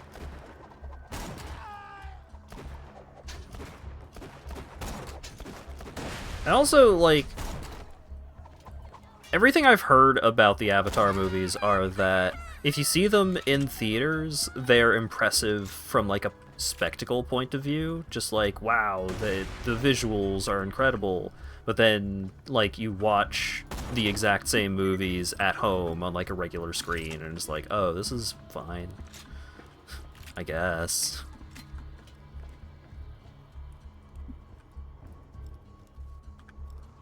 You know, like, totally serviceable big budget blockbuster movies. But no good, like, no particular reason to go out of my way to watch them when there are a lot of movies that I have heard a lot of really great things about that I have not gone out of my way to watch. And also, like, oh, but I thought you liked watching things because of, like, further cultural impact. Didn't you talk about how you watched American Psycho, despite the fact that you basically knew you weren't going to like it going into it, and then you watched it and you didn't like it? Yes. However, American Psycho has had many more lingering, lasting effects on the culture, on society, than Avatar did.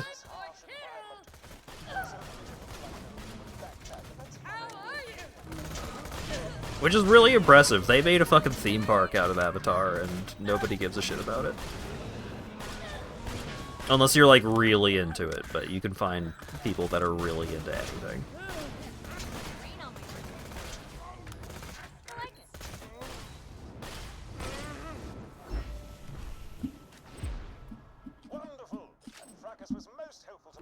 Yo, dog, I heard you like challenges, so we put a challenge in your challenge.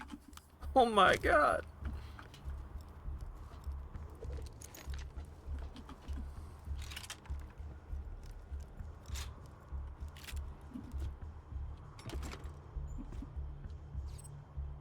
I see something!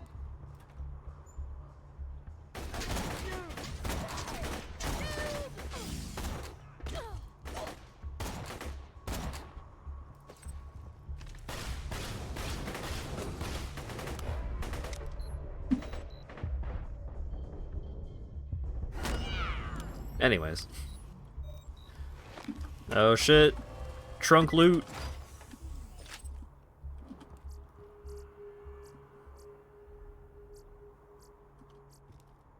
First firewall zoomed. Fires as fast as you can pull the trigger.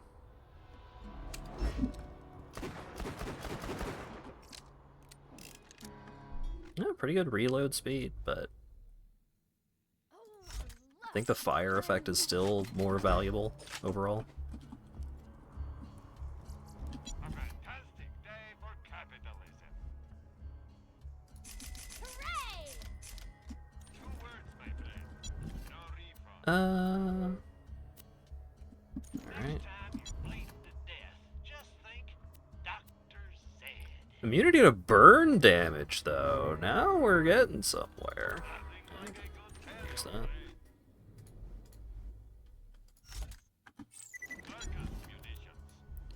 Burn seems a lot more common than corrode. I'll just hold on to the corrode one too, why not? Oh wait, that was the... This was the gun that I was actually using. I hot swapped to it. There we go. Okay.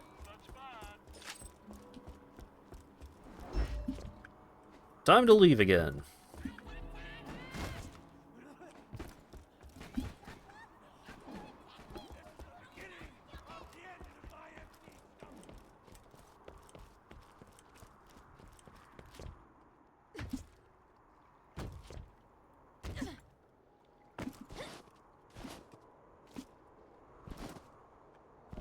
Not as awkward as the Cats movie. Yeah, it's...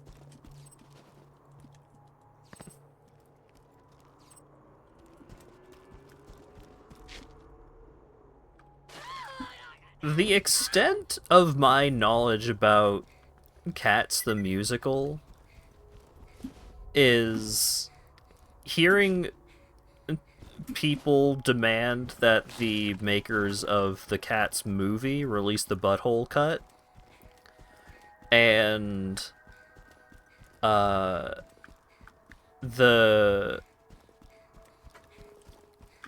Beastars comics, where Louis is not just a theater kid but also a musical kid. And so him and Lugosi are, like, out watching a production of Cats, and he starts singing along in the crowd.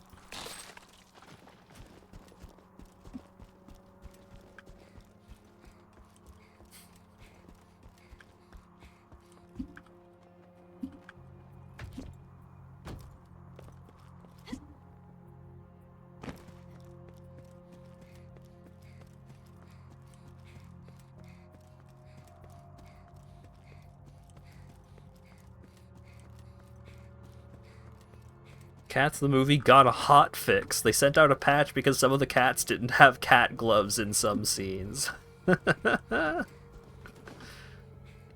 Amazing.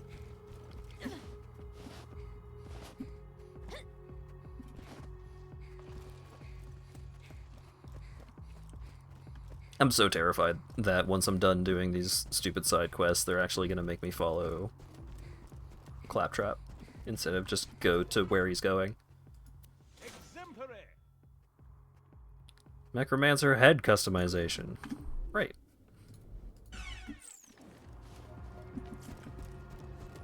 Head unlocked.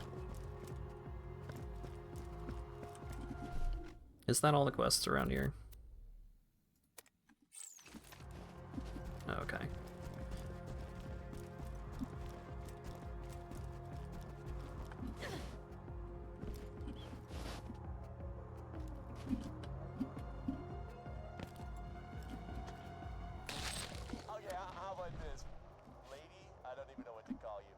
Tell me why you look like you headbutted a belt sander, and I'll let all you go right now.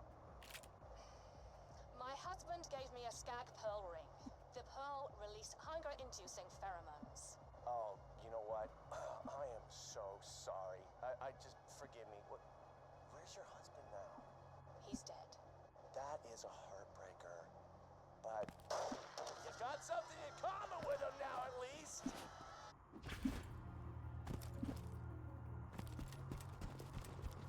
Good old handsome Jack. I mean, you know, as an antagonist, functioning as intended. They successfully made a guy who sucks. Did you see your head? It was like... Oh my god. Wilhelm, kill these savages. Understood. Okay, this is a quest I have to hand in. Okay, yeah. Please return the echoes to me whenever you are capable of. I'm doing my best, man.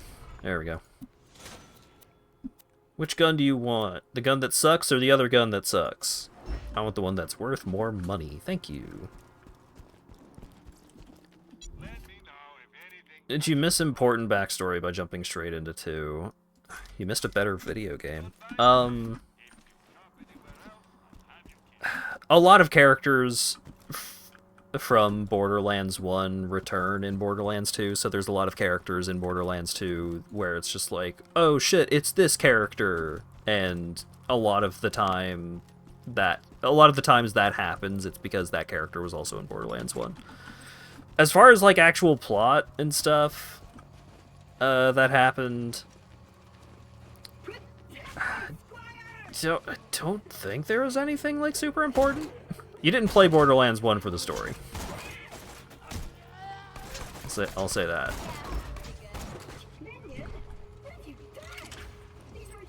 Yeah, like most of the important information is just retold.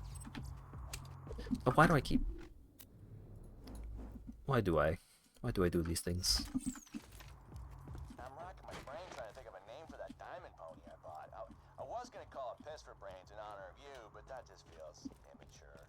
Hey, maybe Butt Stallion? Nah, that's even worse. I forgot Butt Stallion happened this early in the game. I forgot that was a line that he said this early on. Because that's like basically all of what I remember about Handsome Jack's dialogue in this game.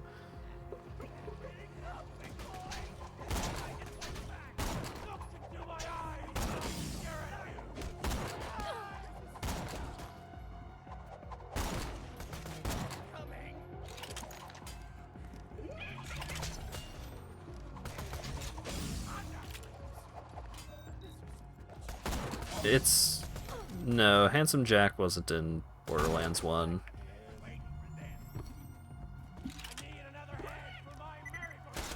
Oh yeah, the... I wonder my plans you in the ground if you'll grow tall. I got a decent way into the game. I just, like, I played... I had 40 hours logged in this game on Steam. But the thing is that those 40 hours were split across several characters, because I kept trying out the other characters to see if any of them were fun to play as, and from my perspective, no.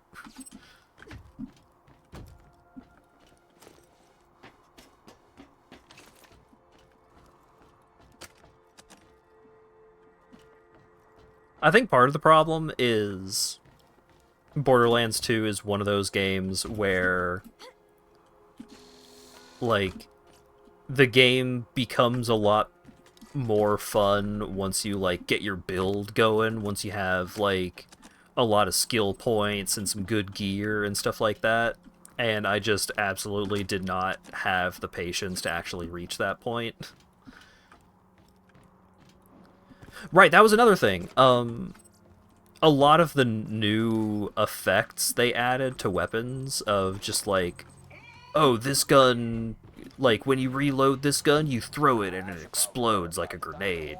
And I didn't find most of the new weapon effects like fun and interesting from a gameplay perspective. Right. And on top of that, the kinds of modifications to the guns that I did enjoy were a lot rarer, because there were just so many new modifications that could be on the guns.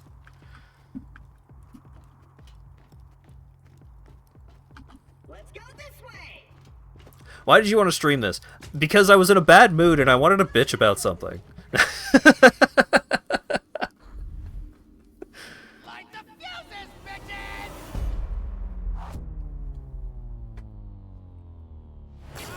Ready to blow! Spy a badass!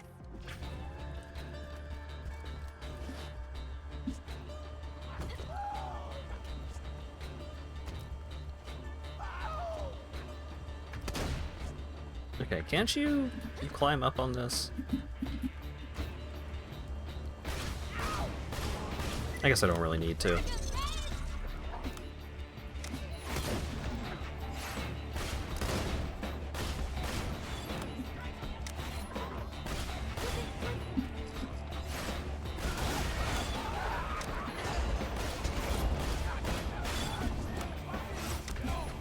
Now this is what I call boss fight.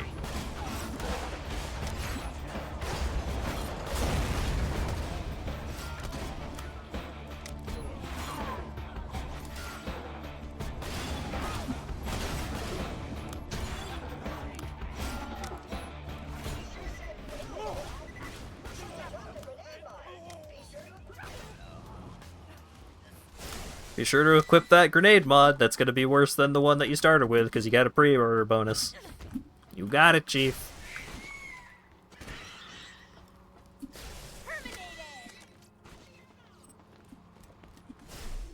I leveled up though. Oh, I redeem a token. Reload speed. Plus 0.5% reload speed. Fuck yeah.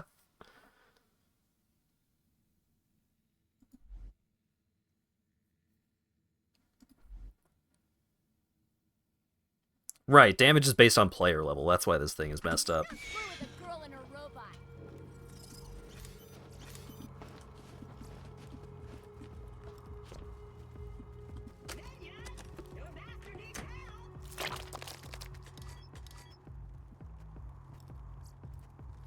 Oh my god. Just from the loot from the boss that I killed, my inventory filled up. I know you get inventory expansions. What? Did I just drop this? Drop it. There we go.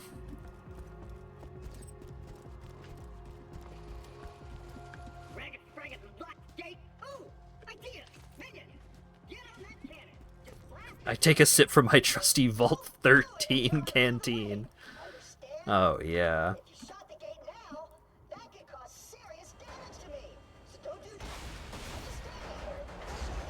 What?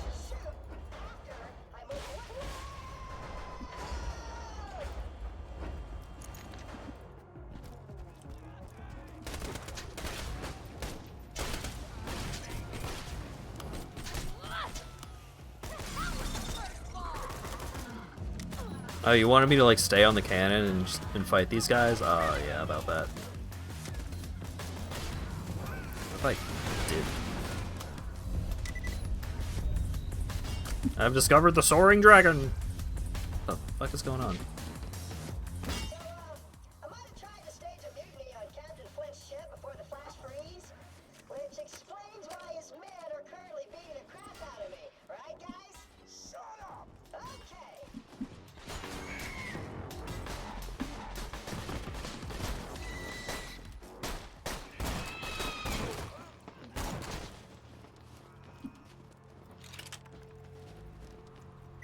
Me when I melt half the boss loot into Omnigel, not realizing that's burning piles of cash. Oh, yeah. Omnigel... Oh, man. That was one of the worst when I realized, like, man, I can't afford anything when I was playing Mass Effect for the first time. And then it's like, oh, because nothing gives you money except for selling stuff, and I was turning all of my stuff into goop. I was turning it all into frickin' Evangelion Tang so I could skip the minigames that I was doing anyways. I was just always doing the minigames because I liked doing the minigames, so I was getting no benefits to melting down all of my gear.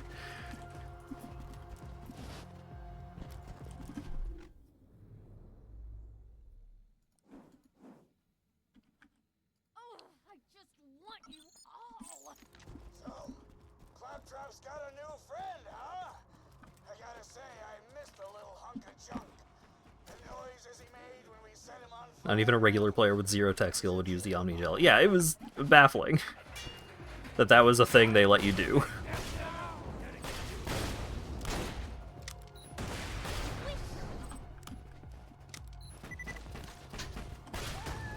Out of the many changes to Mass Effect 2, where they, like, you know, cut down on a lot of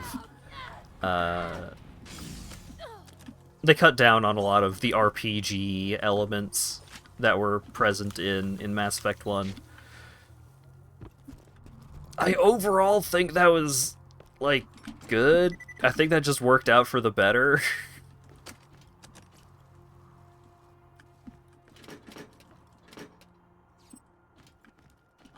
Like, especially in Mass Effect 2, because in Mass Effect 2, I feel as though a lot of the weapons did a lot better a job at feeling more like side grades, which I think in the context of that game worked out well. Because there was still, like, research that you could do to, like, just permanently increase all weapon damage and stuff like that. So, oh, I like the way this pistol handles. Great, you can just keep using that pistol, because that pistol is going to be approximately as good as any other pistol that you come across, except it handles the way that you want it to.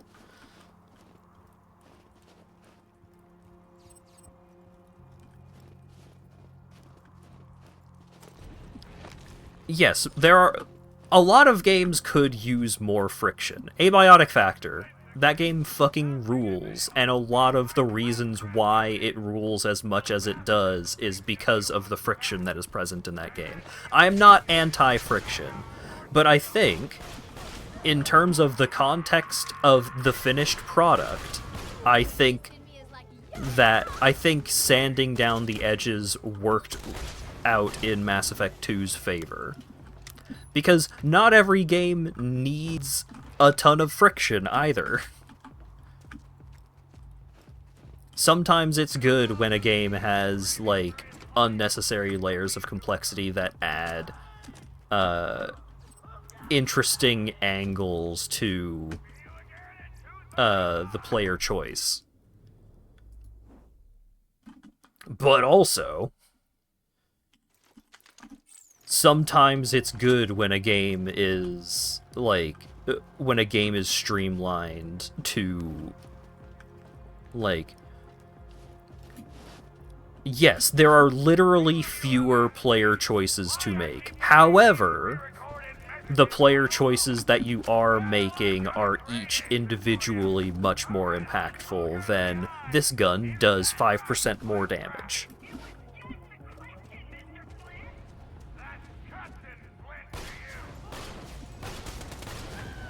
Love that they in-universe added ammo to a post-scarcity society. Yeah, like...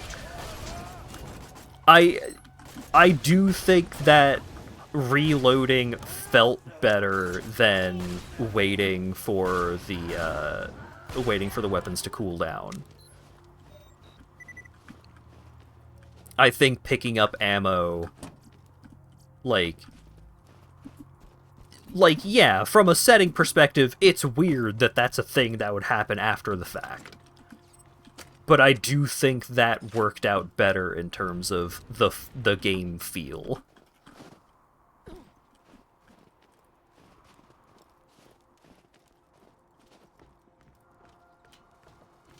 I need more junk to shove in containers. Yeah, sure. I mean, whatever reasons were present for making that change, I think the change worked out. Like, it's kind of annoying in a way that Mass Effect 2 is as good as it is.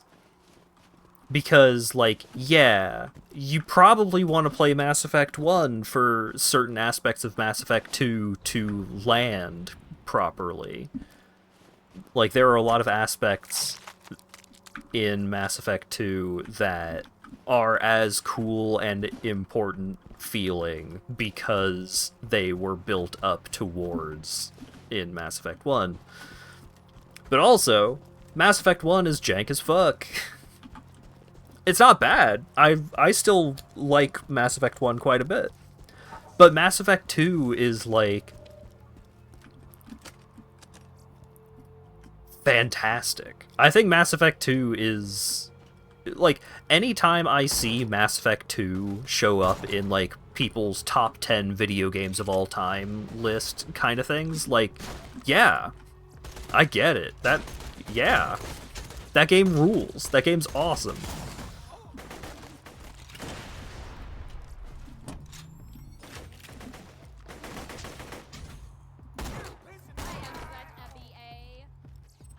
But it's so awkward that it is Mass Effect 2. Because Mass Effect 1 is, like, kind of slow and jank, and has a lot of, like... It has a lot of aspects to the game that are, like, excessively dry in ways that don't necessarily pay off. Like, aspects of Mass Effect 1 are trying to be, like, very Star Trek, but don't really pay off because it's still a third-person action shooter type thing. Like, it's more of an RPG than 2 was, but some of the Star Trek aspects don't really pay off due to the game being a space opera with like third-person cover shooting. Meanwhile, Mass Effect 2, I felt like it hit a fantastic balance between all of its different elements. You know, the sci-fi, the space opera, the like having just enough RPG shenanigans going on, while fucking switch guns. What's going on? While also still having like it. All of the different aspects to the game were very well balanced. And then Mass Effect 3 was like, oh, well, people responded really well to us making the game more action-oriented. Why don't we lean further into that? And then the balance ended up out of whack in the other direction of now the stakes are, like, so ridiculously high to everything you're doing, but the actual payoffs were not satisfying in most places. The core gameplay, like, the core action, like, run and gun, or not even run and gun, the core of the just, like, cover-oriented third-person shooting with a couple of abilities tacked on. Like, I think it was still fun, but it was not as good as Mass Effect 2. And, like, all of the story payoffs just didn't really land. And so it's all that... All of that is really frustrating, because it's like... It makes Mass Effect 2 a difficult game to recommend, because... Again, it's flanked on both sides by games that are, you know, just not as good.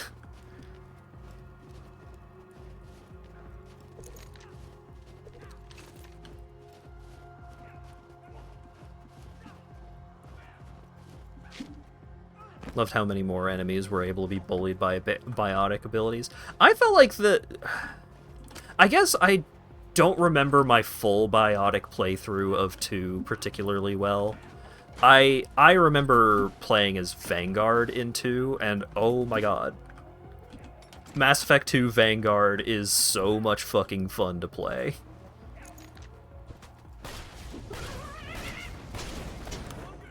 Like, you get just the right balance of the psychic magic abilities and like running around with a shotgun and just blasting dudes in the face.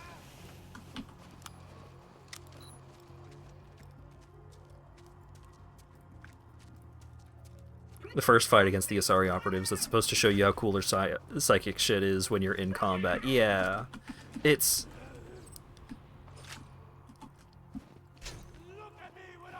I mean, in a lot of ways, all of that is just another angle to Mass Effect 2 hits even better if you have played Mass Effect 1. Because, like, there's a lot of the, oh, your, like, choices carrying over and stuff like that. Like, that stuff is fun. That stuff makes the continuity between the two games feel more impactful, feel more meaningful. But also, just... I feel as though most of the changes that were made feel even better, like, things that were improved on feel even more improved on if you experienced what they were like before.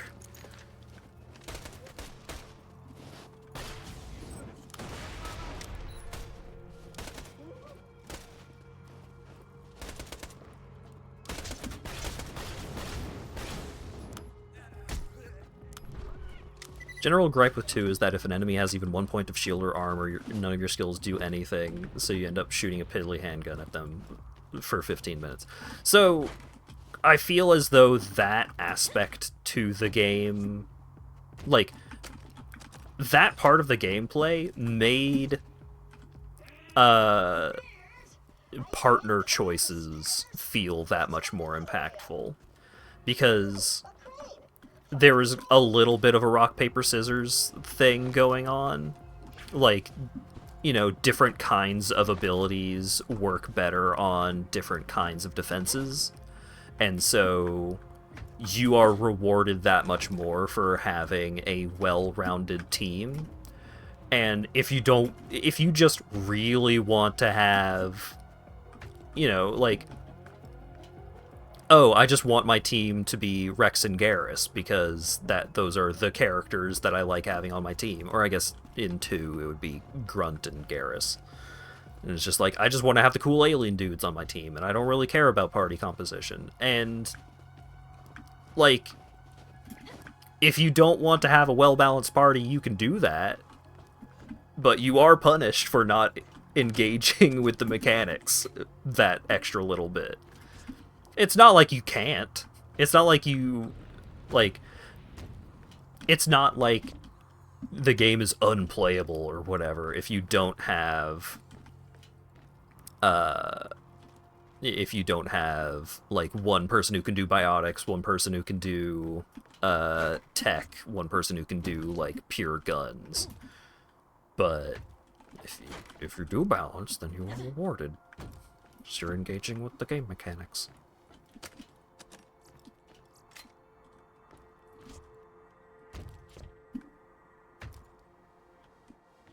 Ugh.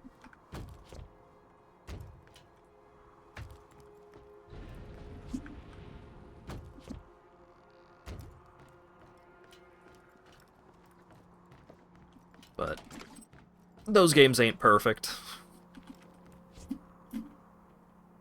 Most complaints that I hear about the Mass Effect games, yeah, valid. Very understandable.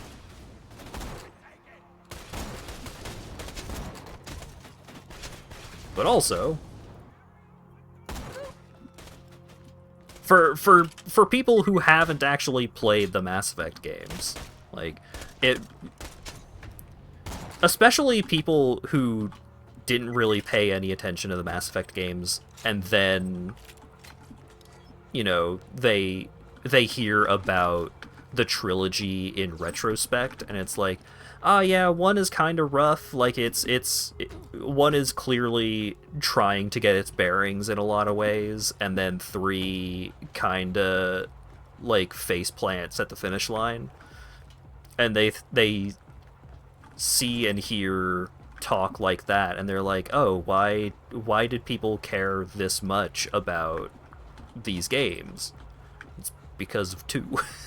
Because 2 is good.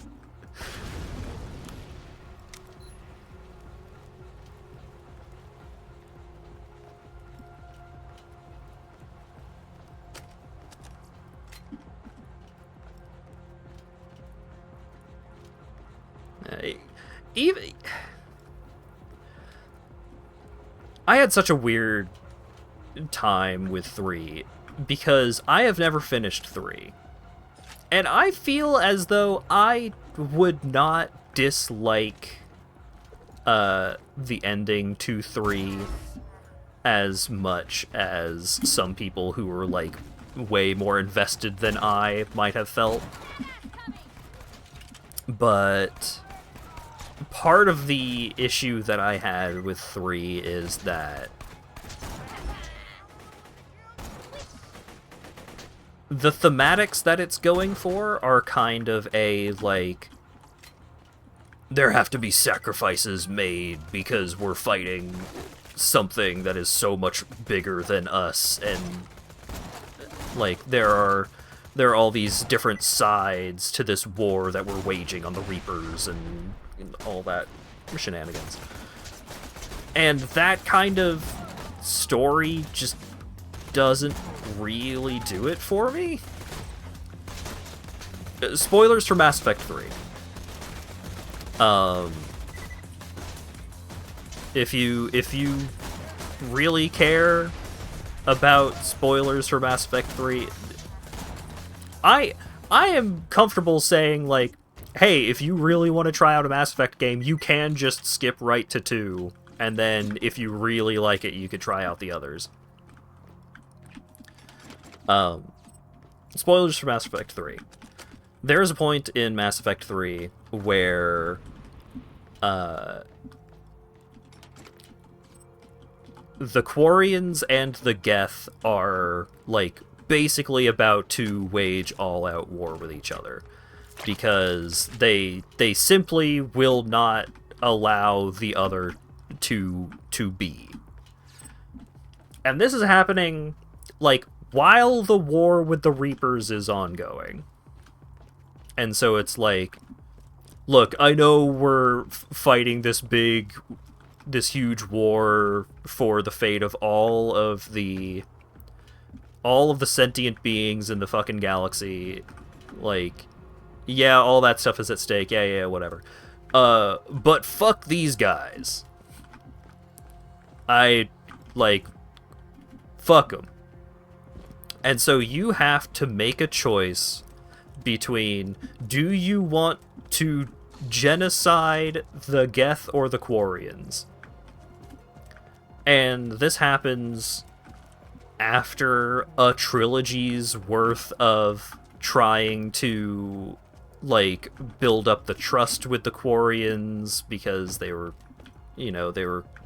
isolationist in some ways, and it's like, okay, so we're really building up, like, earning the Quarians' trust, and then it's like, oh shit, now we have like an angle, or there's basically like a faction of the Geth that are cool, like they aren't being controlled by the Reapers. And so now that you have the Reapers, like, now that you have the Quarians and the Geth on your side, helping you fight the war, actually, you have to pick one of us right now, and you have to pick a side. Like, which of these sentient races do you want to genocide right here, right now? And as someone who, throughout the course of the trilogy, did a pretty fucking good job being Mr. Good Boy, savior of the galaxy, I'm helping out everyone. I'm we're working out our differences. We're saving the galaxy together. And then it's just like, hey, no matter what you have done up in the throughout the trilogy up to this point, one of these sides is going to get genocided right here, right now. And that just completely took the wind out of my sails. I was just like, well, kind of don't care what happens in this game anymore. Kind of don't think this story is if this is a choice that the game is forcing me to make, I don't think I really care that much about the rest of the choices that I am going to make throughout the course of this game.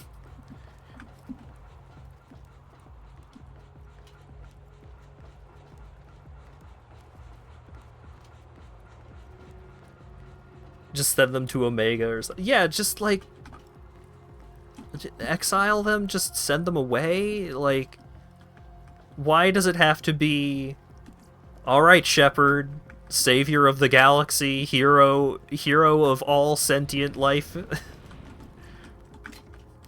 pick an entire race of sentient people to just explode right now? Like, no.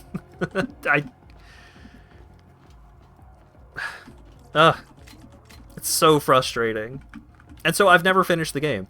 I enjoyed playing the game. The gameplay in Mass Effect 3 is fun. I even played some of the multiplayer. I even had fun playing some of the multiplayer in that game, which was kind of fucked up, but I liked playing the game. But that one moment, that one choice was just, like, so demoralizing.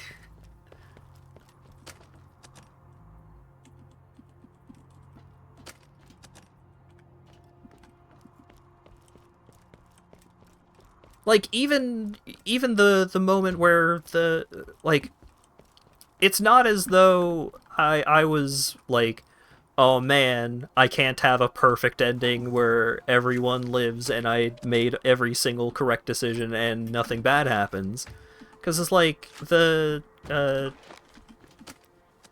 like the stuff that happens to Dr. Morden and stuff like that. It's like, oh man, that's a bummer. But also, this feels earned. This feels like, yes.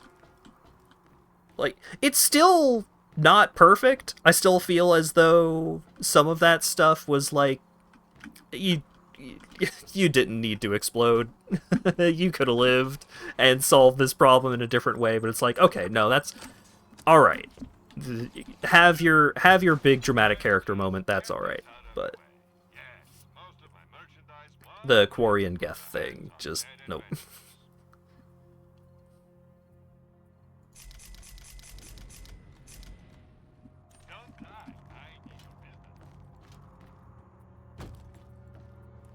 Come on out, Flint! Your claptrap unit has returned! Galactic preparedness thing is messed up. I didn't really have a problem with that. A new torture doll, boys! Let's turn up the heat!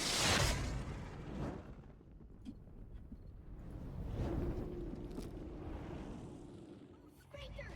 I'm so sorry, Captain Flint, sir! Please, don't burn me again!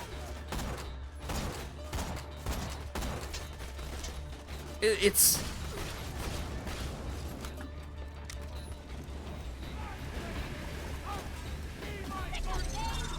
It can be annoying to play a game like that where you can see where, like, you can in real time see the game like fucking up in such a way that just loses you.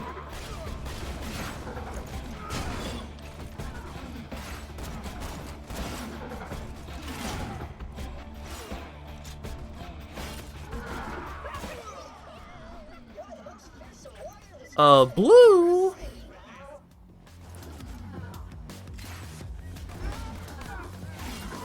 Golly, Bob Howdy.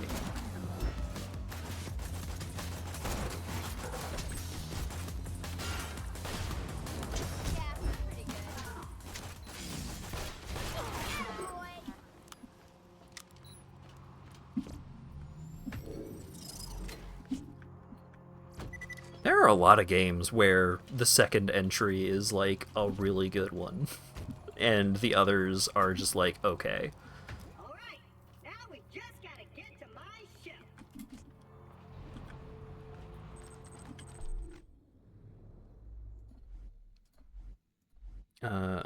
Let's switch these two out.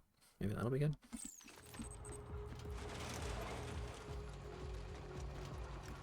Devil May Cry, of course. DMC2. Dante is good.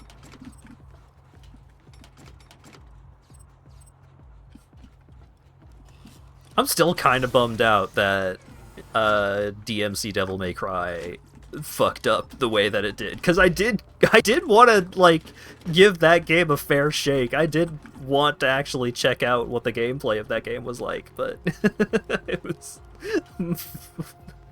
my computer was gonna explode. There she is! Me mighty vessel! Lower her into the water, you salty dog!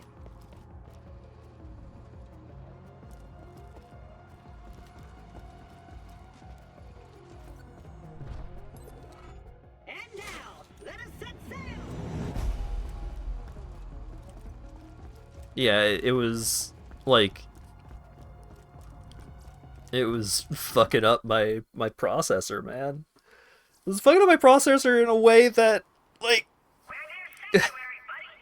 I was roboting, not just the game audio, but me also.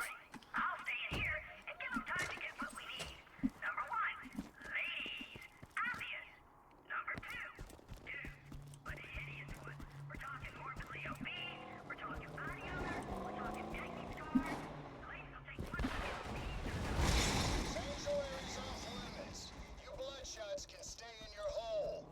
I see you. Awesome. Why don't you boys run on back to your camp? Why with the slow bullets? Just turn around and head back to our... Look at this. Why it's so slow?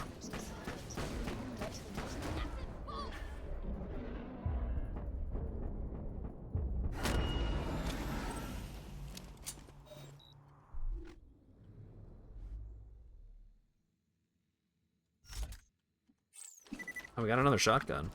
Maybe this one's usable.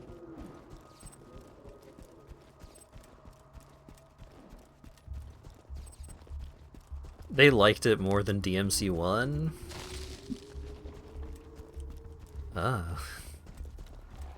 I mean, anyone can enjoy anything for any reason. I can't say they're wrong. I can't say I disagree.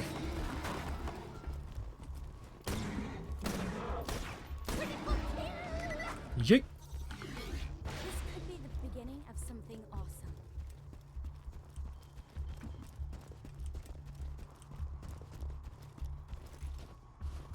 It finally happened. Uh-huh.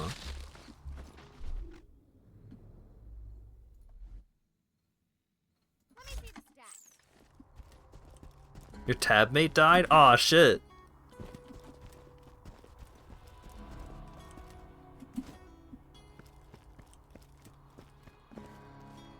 Look, on one hand, I'm sorry. On the other hand, aw, hell yeah, an excuse to give you money.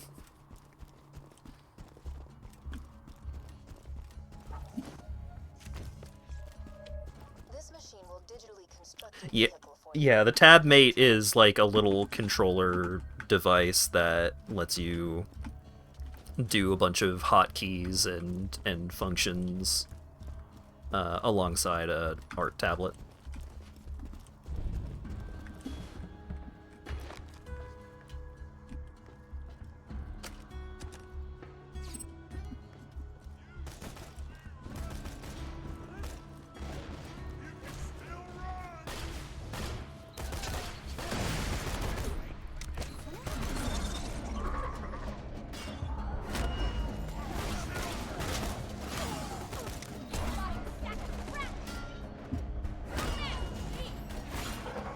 You got it, they were like 50 bucks. New ones are 100, but you were prepared. Oh, you've got a backup?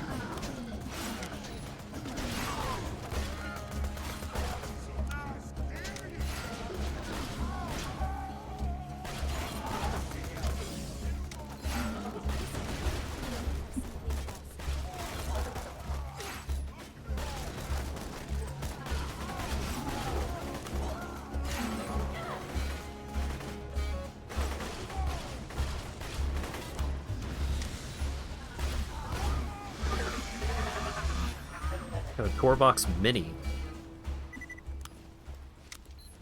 Oh, so like you've had a replacement, it's just you didn't want to like learn how to use the new one until you had to, and now you have to.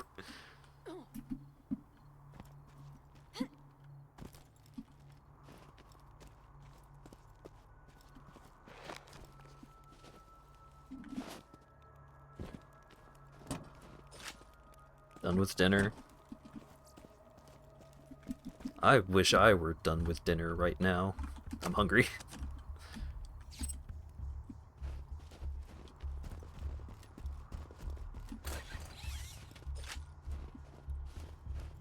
Tabmate only worked with Clip Studio. Damn.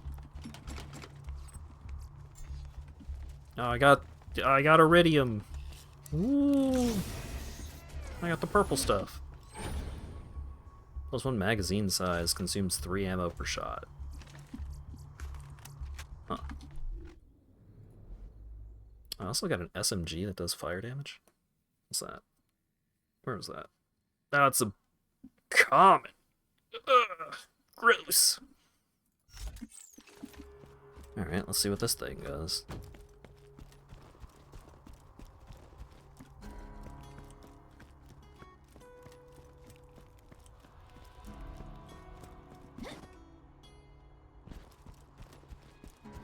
You gross. White rarity.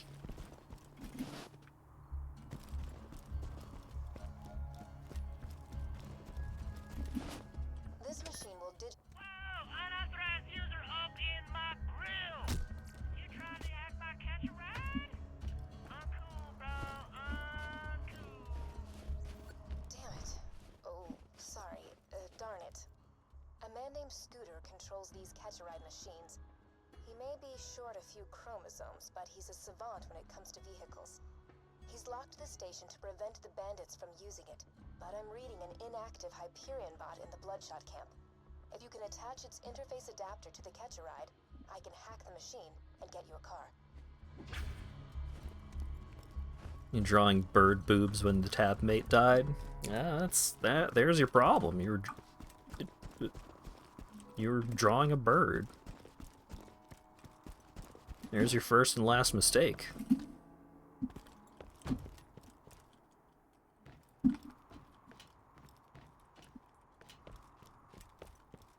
Oh, there it is.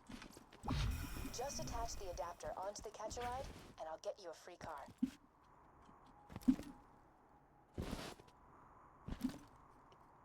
You still liked 3 more than 2. Oh, thank goodness. Executing phase shift.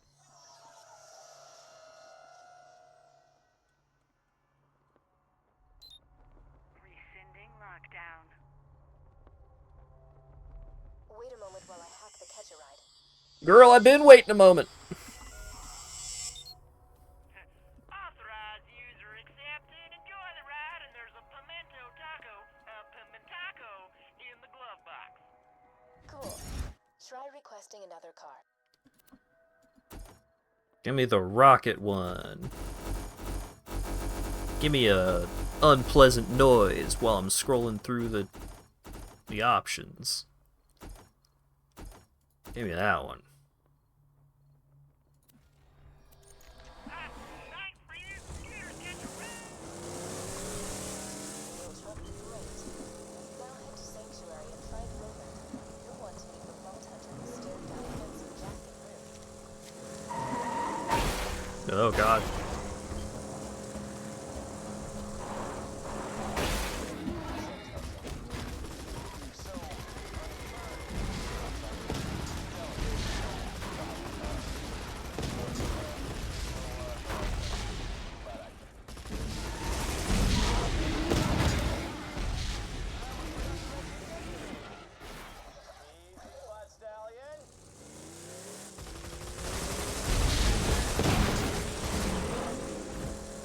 Vehicles look fun to control. They're a little squirrely. That's for certain.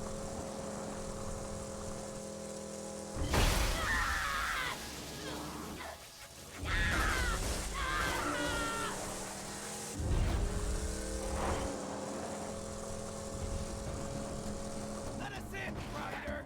We're only gonna kill every last one of you. Finally, murder. Yeah, the Warthog gave a lot of vehicles a good name, like a lot of video game vehicles. It kind of gave them a good name. Because the Warthog is still, like, pretty squirrely, pretty jank, but it's like... It's so simple to control, and it just, like... Once you get a hang of it, then it kind of just works the way that you think it will. Just a sec. Roland wanted to talk to you. Let me echo it. Oh,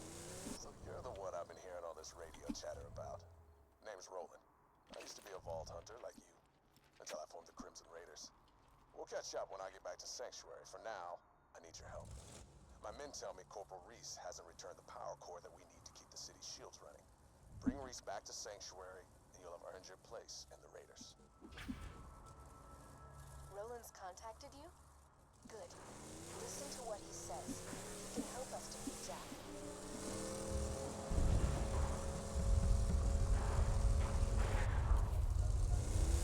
Handsome Jack here, reminding you all not to worry your pretty little heads about those earthquakes. See, with every tremor, my drill gets closer to the vault, to freedom, order, and safety for us all.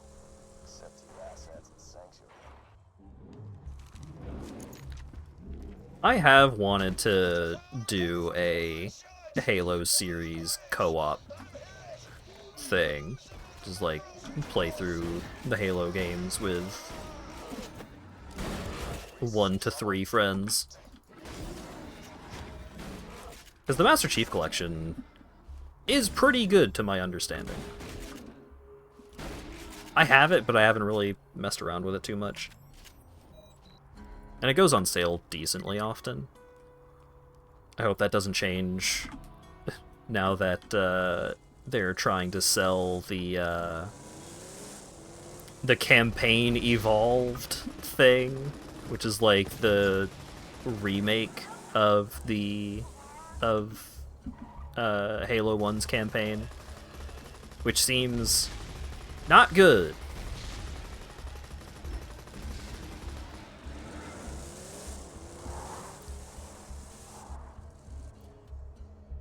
Like, they've got all kinds of fancy graphics and effects and stuff going on, but the actual, like, design is a lot worse.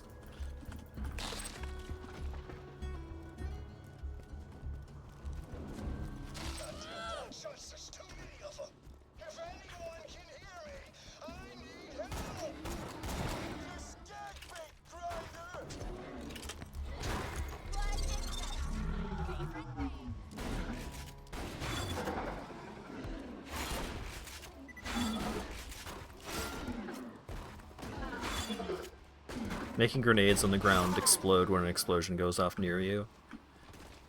Like, it's probably not correct, but it is funny.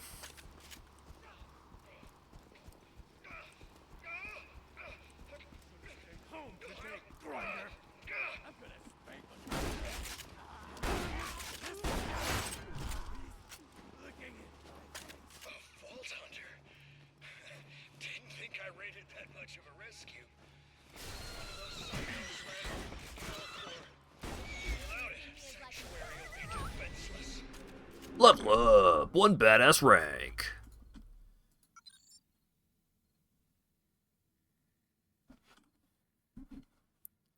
I now heal a little bit when I am full, when my gun has all of its ammo in it. Hell yeah. The elemental effect damage, I guess.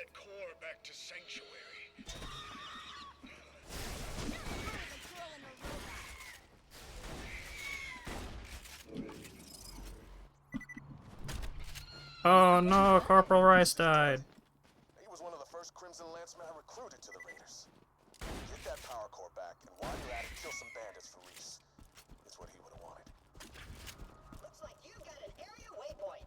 Sometimes your Echo device can't find the precise location of what you're looking for. Search the area marked by the big-ass green circle on your minimap. Your objective is somewhere in that area. I was a big Halo guy when I was younger. Played a lot of Halo with my buddies. I remember when Halo 3 came out, we had like a launch party at my house where we set up the Xbox 360, like we hooked it up to a projector in the living room and had it like projected on a big screen. Like we went to EB Games at midnight to... I'm dead. To pick it up. And we had like late night pizza and soda, and me and some of my buddies just played Halo until it was daylight. Sanctuary, the last stronghold of the Resistance. Pandora as you knew it, the Chaos, the Bandits, that time has passed. If you let Fire, it, fire, this will be Bernie. an era of order, of peace. Just turn yourselves in, and I I promise. have too many guns. Deaths will be quick. Fuck it. Hey, you like my speech? That was loud.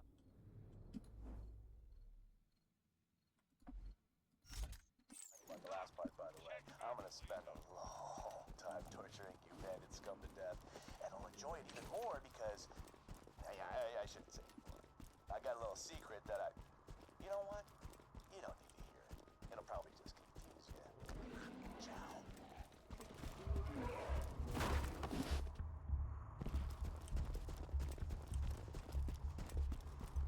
I never played ODST though. I loved the original trilogy. I had a good time with Reach, but I never actually played ODST, which I heard was a good one. I think, do I still own 4? Do I still have my copy of Halo 4 on my shelf?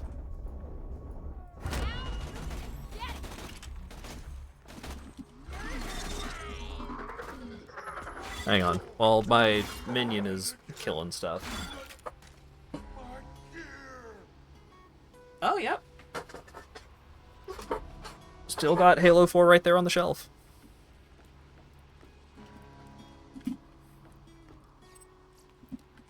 Halo 4 was not very good. I don't remember, like, anything about the story, and I don't recall the story being a particular, like, problem point with that game. Also, where the fuck was I? Okay. Oh, I was over there, because that's where my car is.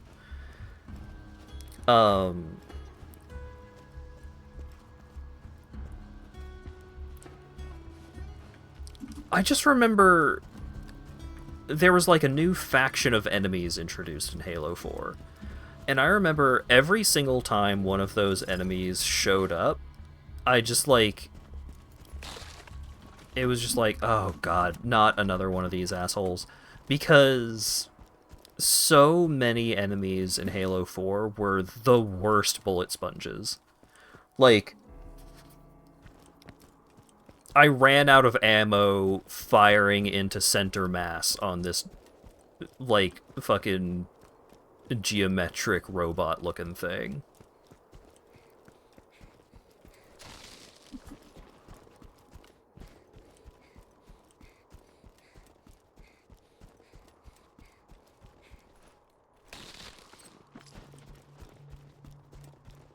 And that's basically all I remember about Halo 4. I, like, didn't really play the multiplayer. Oh, right, I didn't like... I didn't like sprinting. I wasn't a big fan of sprinting in Halo. Like, I generally preferred, like, just having higher base move speed.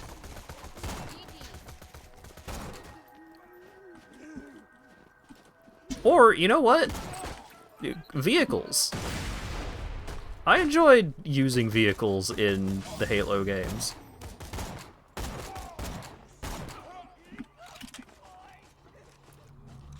I loved just hitting up Blood Gulch or what have you, just a big ass map with 8 players on either team, and so you've got people, like, you got someone flying around the sky in a Banshee getting blown up by a rocket launcher, and then you've got, like, someone in a Ghost scooting around, you've got like a 3-person team rolling around in a Warthog, just completely annihilating everyone.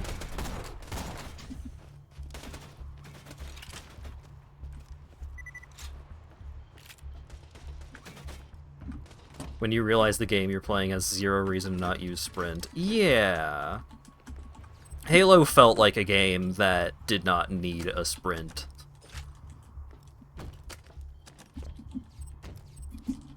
Just...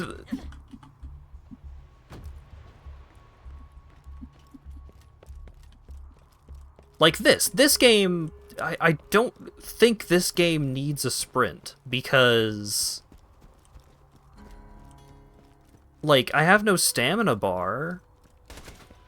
Most of what sprinting does is giving me, like, a way to, like, get around in between fights quicker.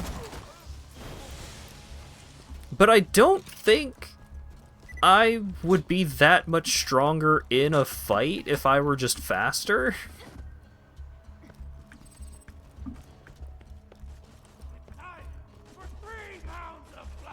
I don't think...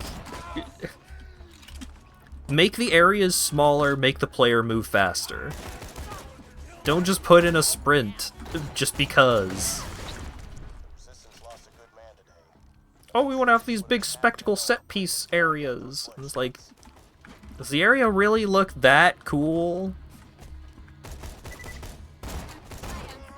I don't think this place needs to be this big.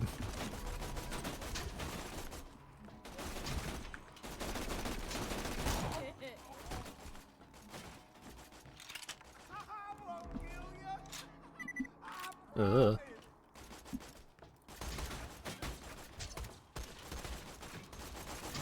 Yeah, like... what? That dude was going right through the wall. Oh, speaking of going through the wall, damn. Alright. I said that other guy was going through the wall. I didn't know how through the wall these guys were going.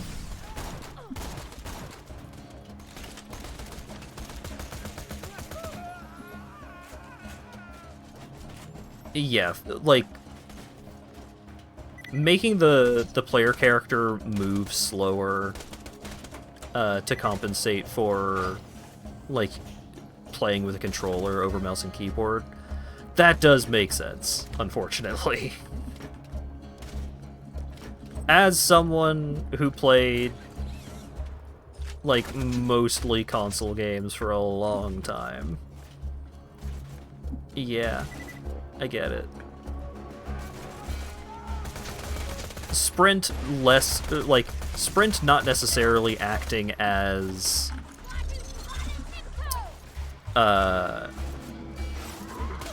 something that you're supposed to utilize in combat, but more so something that is just a way to get from point A to B faster.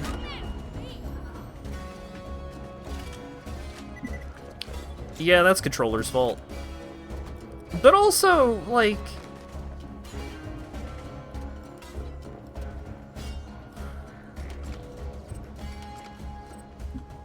I don't know. I think a lot of situations we could have gotten away with making the player just a little faster. And if you couldn't get away with making the player a little faster, make the area smaller. Make the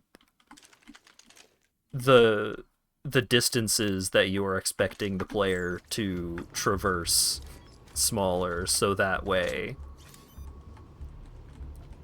you don't need the sprint to get from point A to point B in a reasonable amount of time.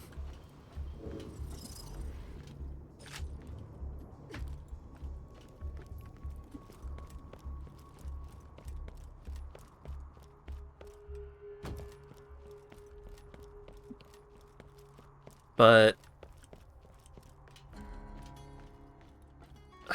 like, trying to talk about this, I'm keeping in mind the sentiment of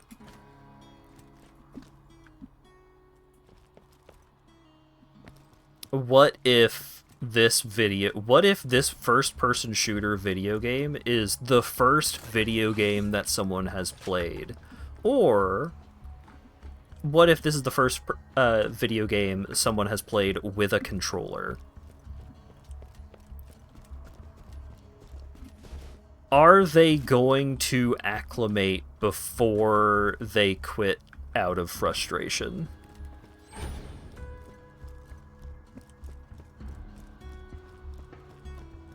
Because that's a real-ass question you gotta ask when it comes to... especially if you're making a Halo, a Call of Duty.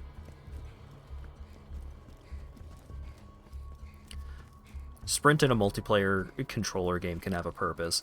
I am not anti-sprint. But what I want in a sprint mechanic is I want it to be, like...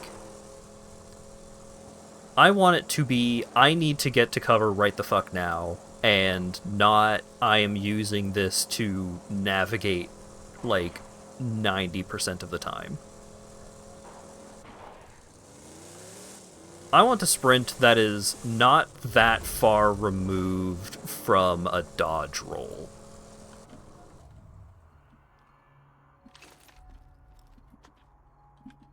Roland, is that you? Oh, it's the Vault Hunter. Get in quick. Roland's echo communicator went dead.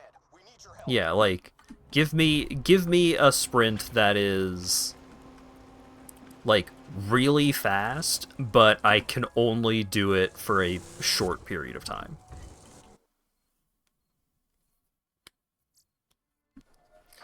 Sprint should be a burst movement option. Yeah, stuff like that. Newest James Bond game has exactly that, specifically sprint to cover. Yeah, sure. That works.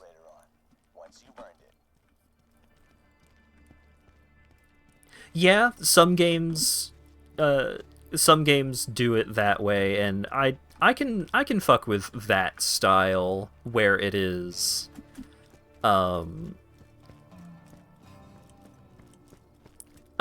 like, the sprint is a thing that is basically automatically, like, you enter move faster mode after you have been out of combat for a bit.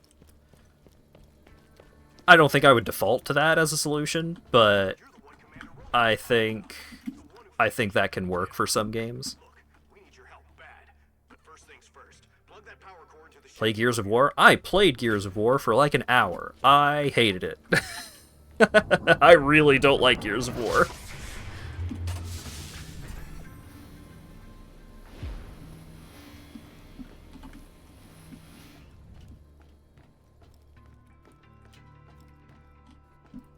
I felt as though most of the guns did not feel good. I felt like moving the character around didn't feel great. Like, oh, the roadie run felt great. I didn't really feel that way. I thought that Gears of War Man was too big, too clunky, and as someone who enjoys third-person, like, cover shooter style of games, like, I did not like the way that Gears of War handled those mechanics. A lot of enemies were very bullet spongy.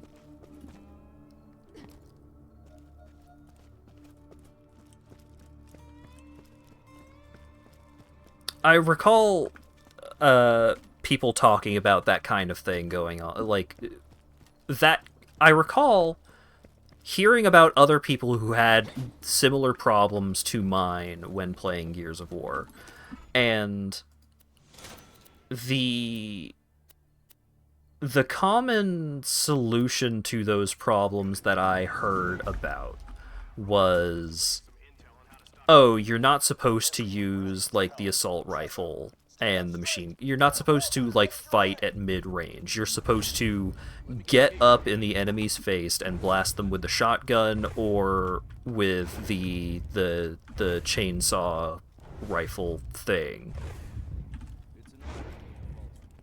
Like, you're supposed to use those or use the grenades or something like that, and to me,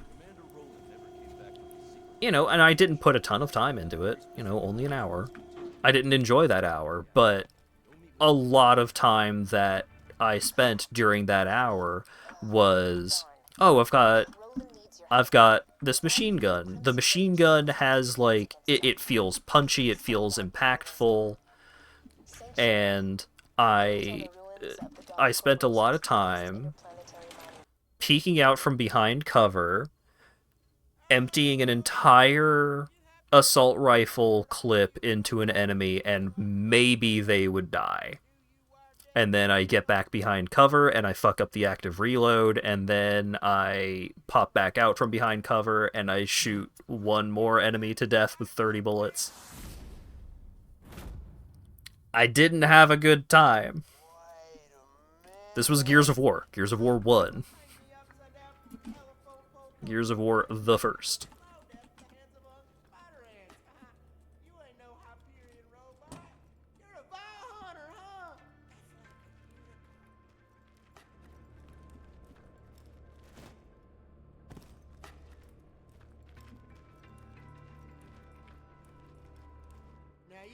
Number 1, the Marrow Furnace.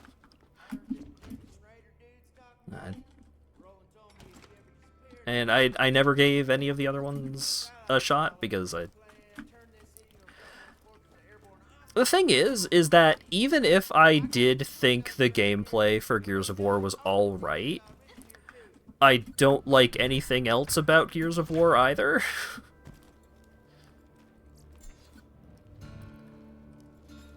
Everyone is built like all of the main dudes are built like refrigerators. They're grizzled, they're dirty, they're angry, they're grim.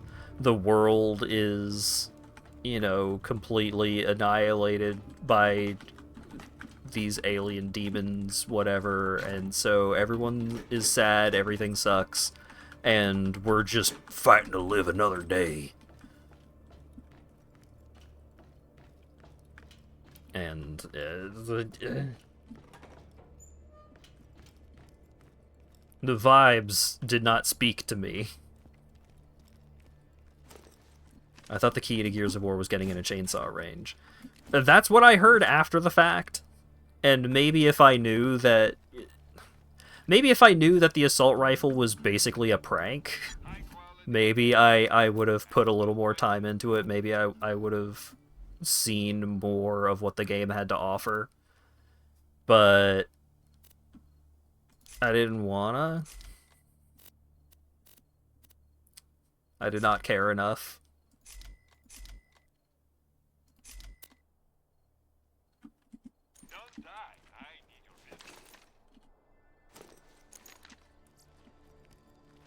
It's fucked up how long ago Gears of War was. Yeah.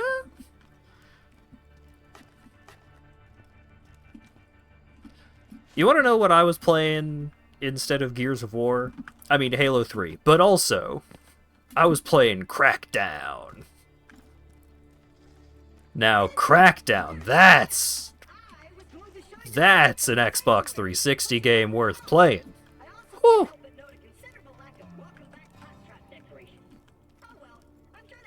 Collecting agility orbs. Leveling up your driving skills so that your car becomes a better car when you get into it. Leveling up your strength skills so you can then throw that car at someone. I remember, like, I think it was one of the DLCs added a car that, like, once you leveled up enough, the car could just drive up walls. And so you could drive this car up a wall onto a rooftop and then get out of the car and then pick up the car and then throw the car at someone, and then they explode into strength XP orbs.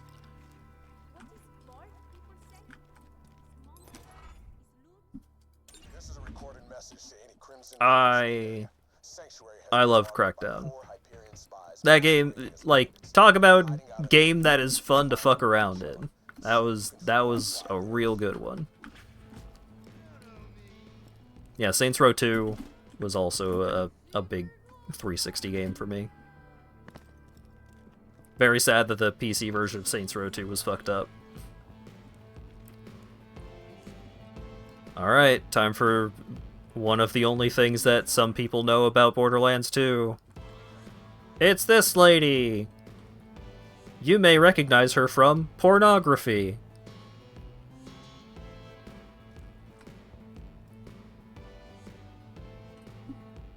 It's Moxie. Vault Hunter, how good to see you again. Thanks to the thorough drubbing of Captain Flint, I was able to leave the southern shelf and get back to the business of finishing my almanac. In Crackdown, you can just go to the top of the tower and kill the gang leader immediately. Yeah!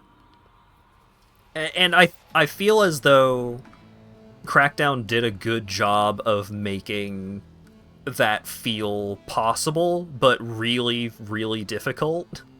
Like, if you are not leveled up, like, if you haven't leveled up a bunch, and you haven't,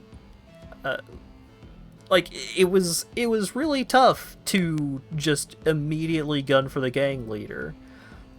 Like, taking out the lieutenants and stuff like that, taking out the support structure, not only made the actual mission itself easier, but also you, like, in the process of taking out all of the other members of the gang, you would also, like, level up and get stronger. You'd find new weapons and stuff like that. And so the progression felt good. It felt like as you were working your way towards as you were working your way up towards taking out these gang leaders, you were becoming more and more capable of doing so. But if you really wanted to bash your head against this, like, clearly way too difficult thing, technically you can.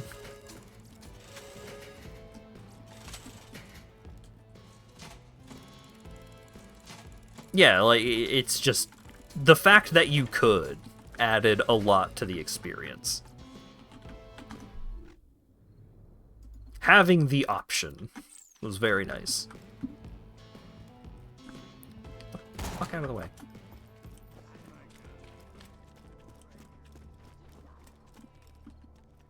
Oh, let me sell my guns.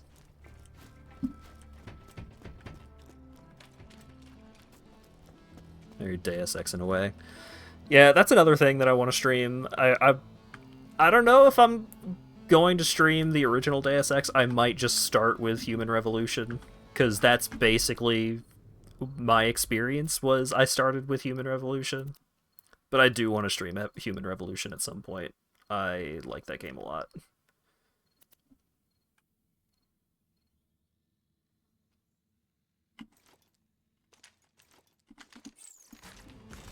Oh, right. So I could go gambling, but also somewhere around here there's the golden chest that I can spend one of my keys on.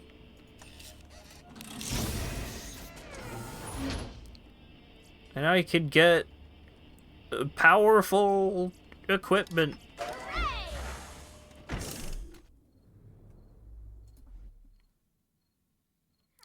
Got some hot perps. Wow, look at how huge the capacity is on that shield.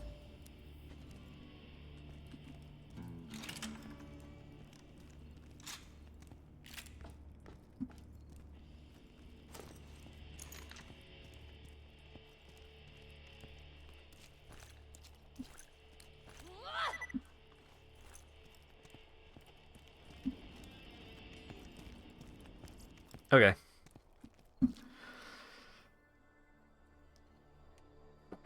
I'm having a good time with, like, the discussion and chatting about game design and stuff like that, and all that stuff, talking about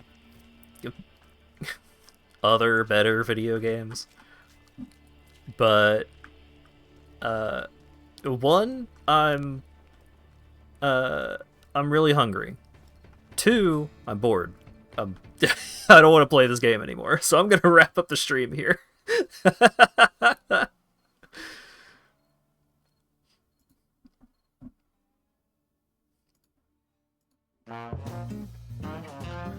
I feel as though this was a very informative stream.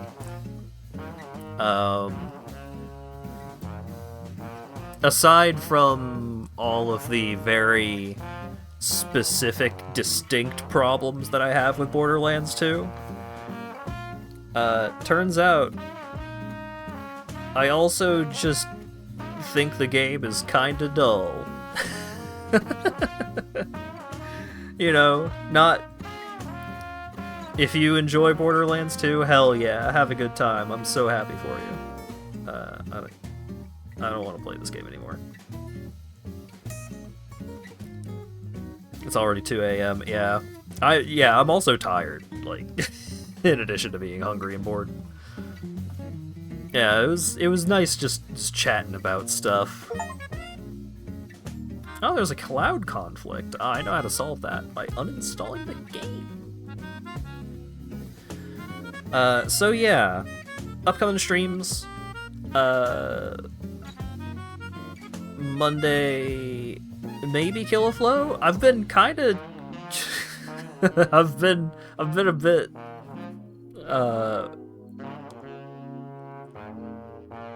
inconsistent health-wise recently, so, you know, take all of this with a grain of salt, but Monday, maybe back to Kill a Flow, maybe something else.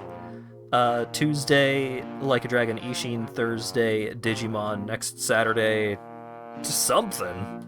I don't know. Thanks again to Fletcher for the resub.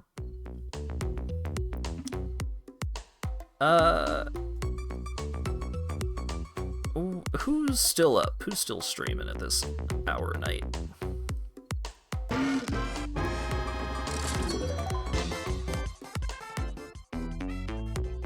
Hooray for games. Hooray for video games! I love video games. I'm so happy to play video games and enjoy video games. Oh, a bunch of people are streaming right now. Centipur is doing art. A Salty Rat is playing Abiotic Factor. Simple Flips is playing some Mario Builder 64 levels. Those are fun. But I think I'm going to raid Zeldrick because he's playing Metroid Dread. Zell and Rat have been live for about the same amount of time, so we could be raiding into a raid either way. But yeah, I wanna swing by Zell's stream and hope that he has been having a good time with Metroid Dread, because I like that game a lot. And I hope everyone had a good time. Hope folks enjoyed this basically just chill stream of me disassociating while playing a game I have problems with. And hopefully I'll see you all again on Monday. Have a good one.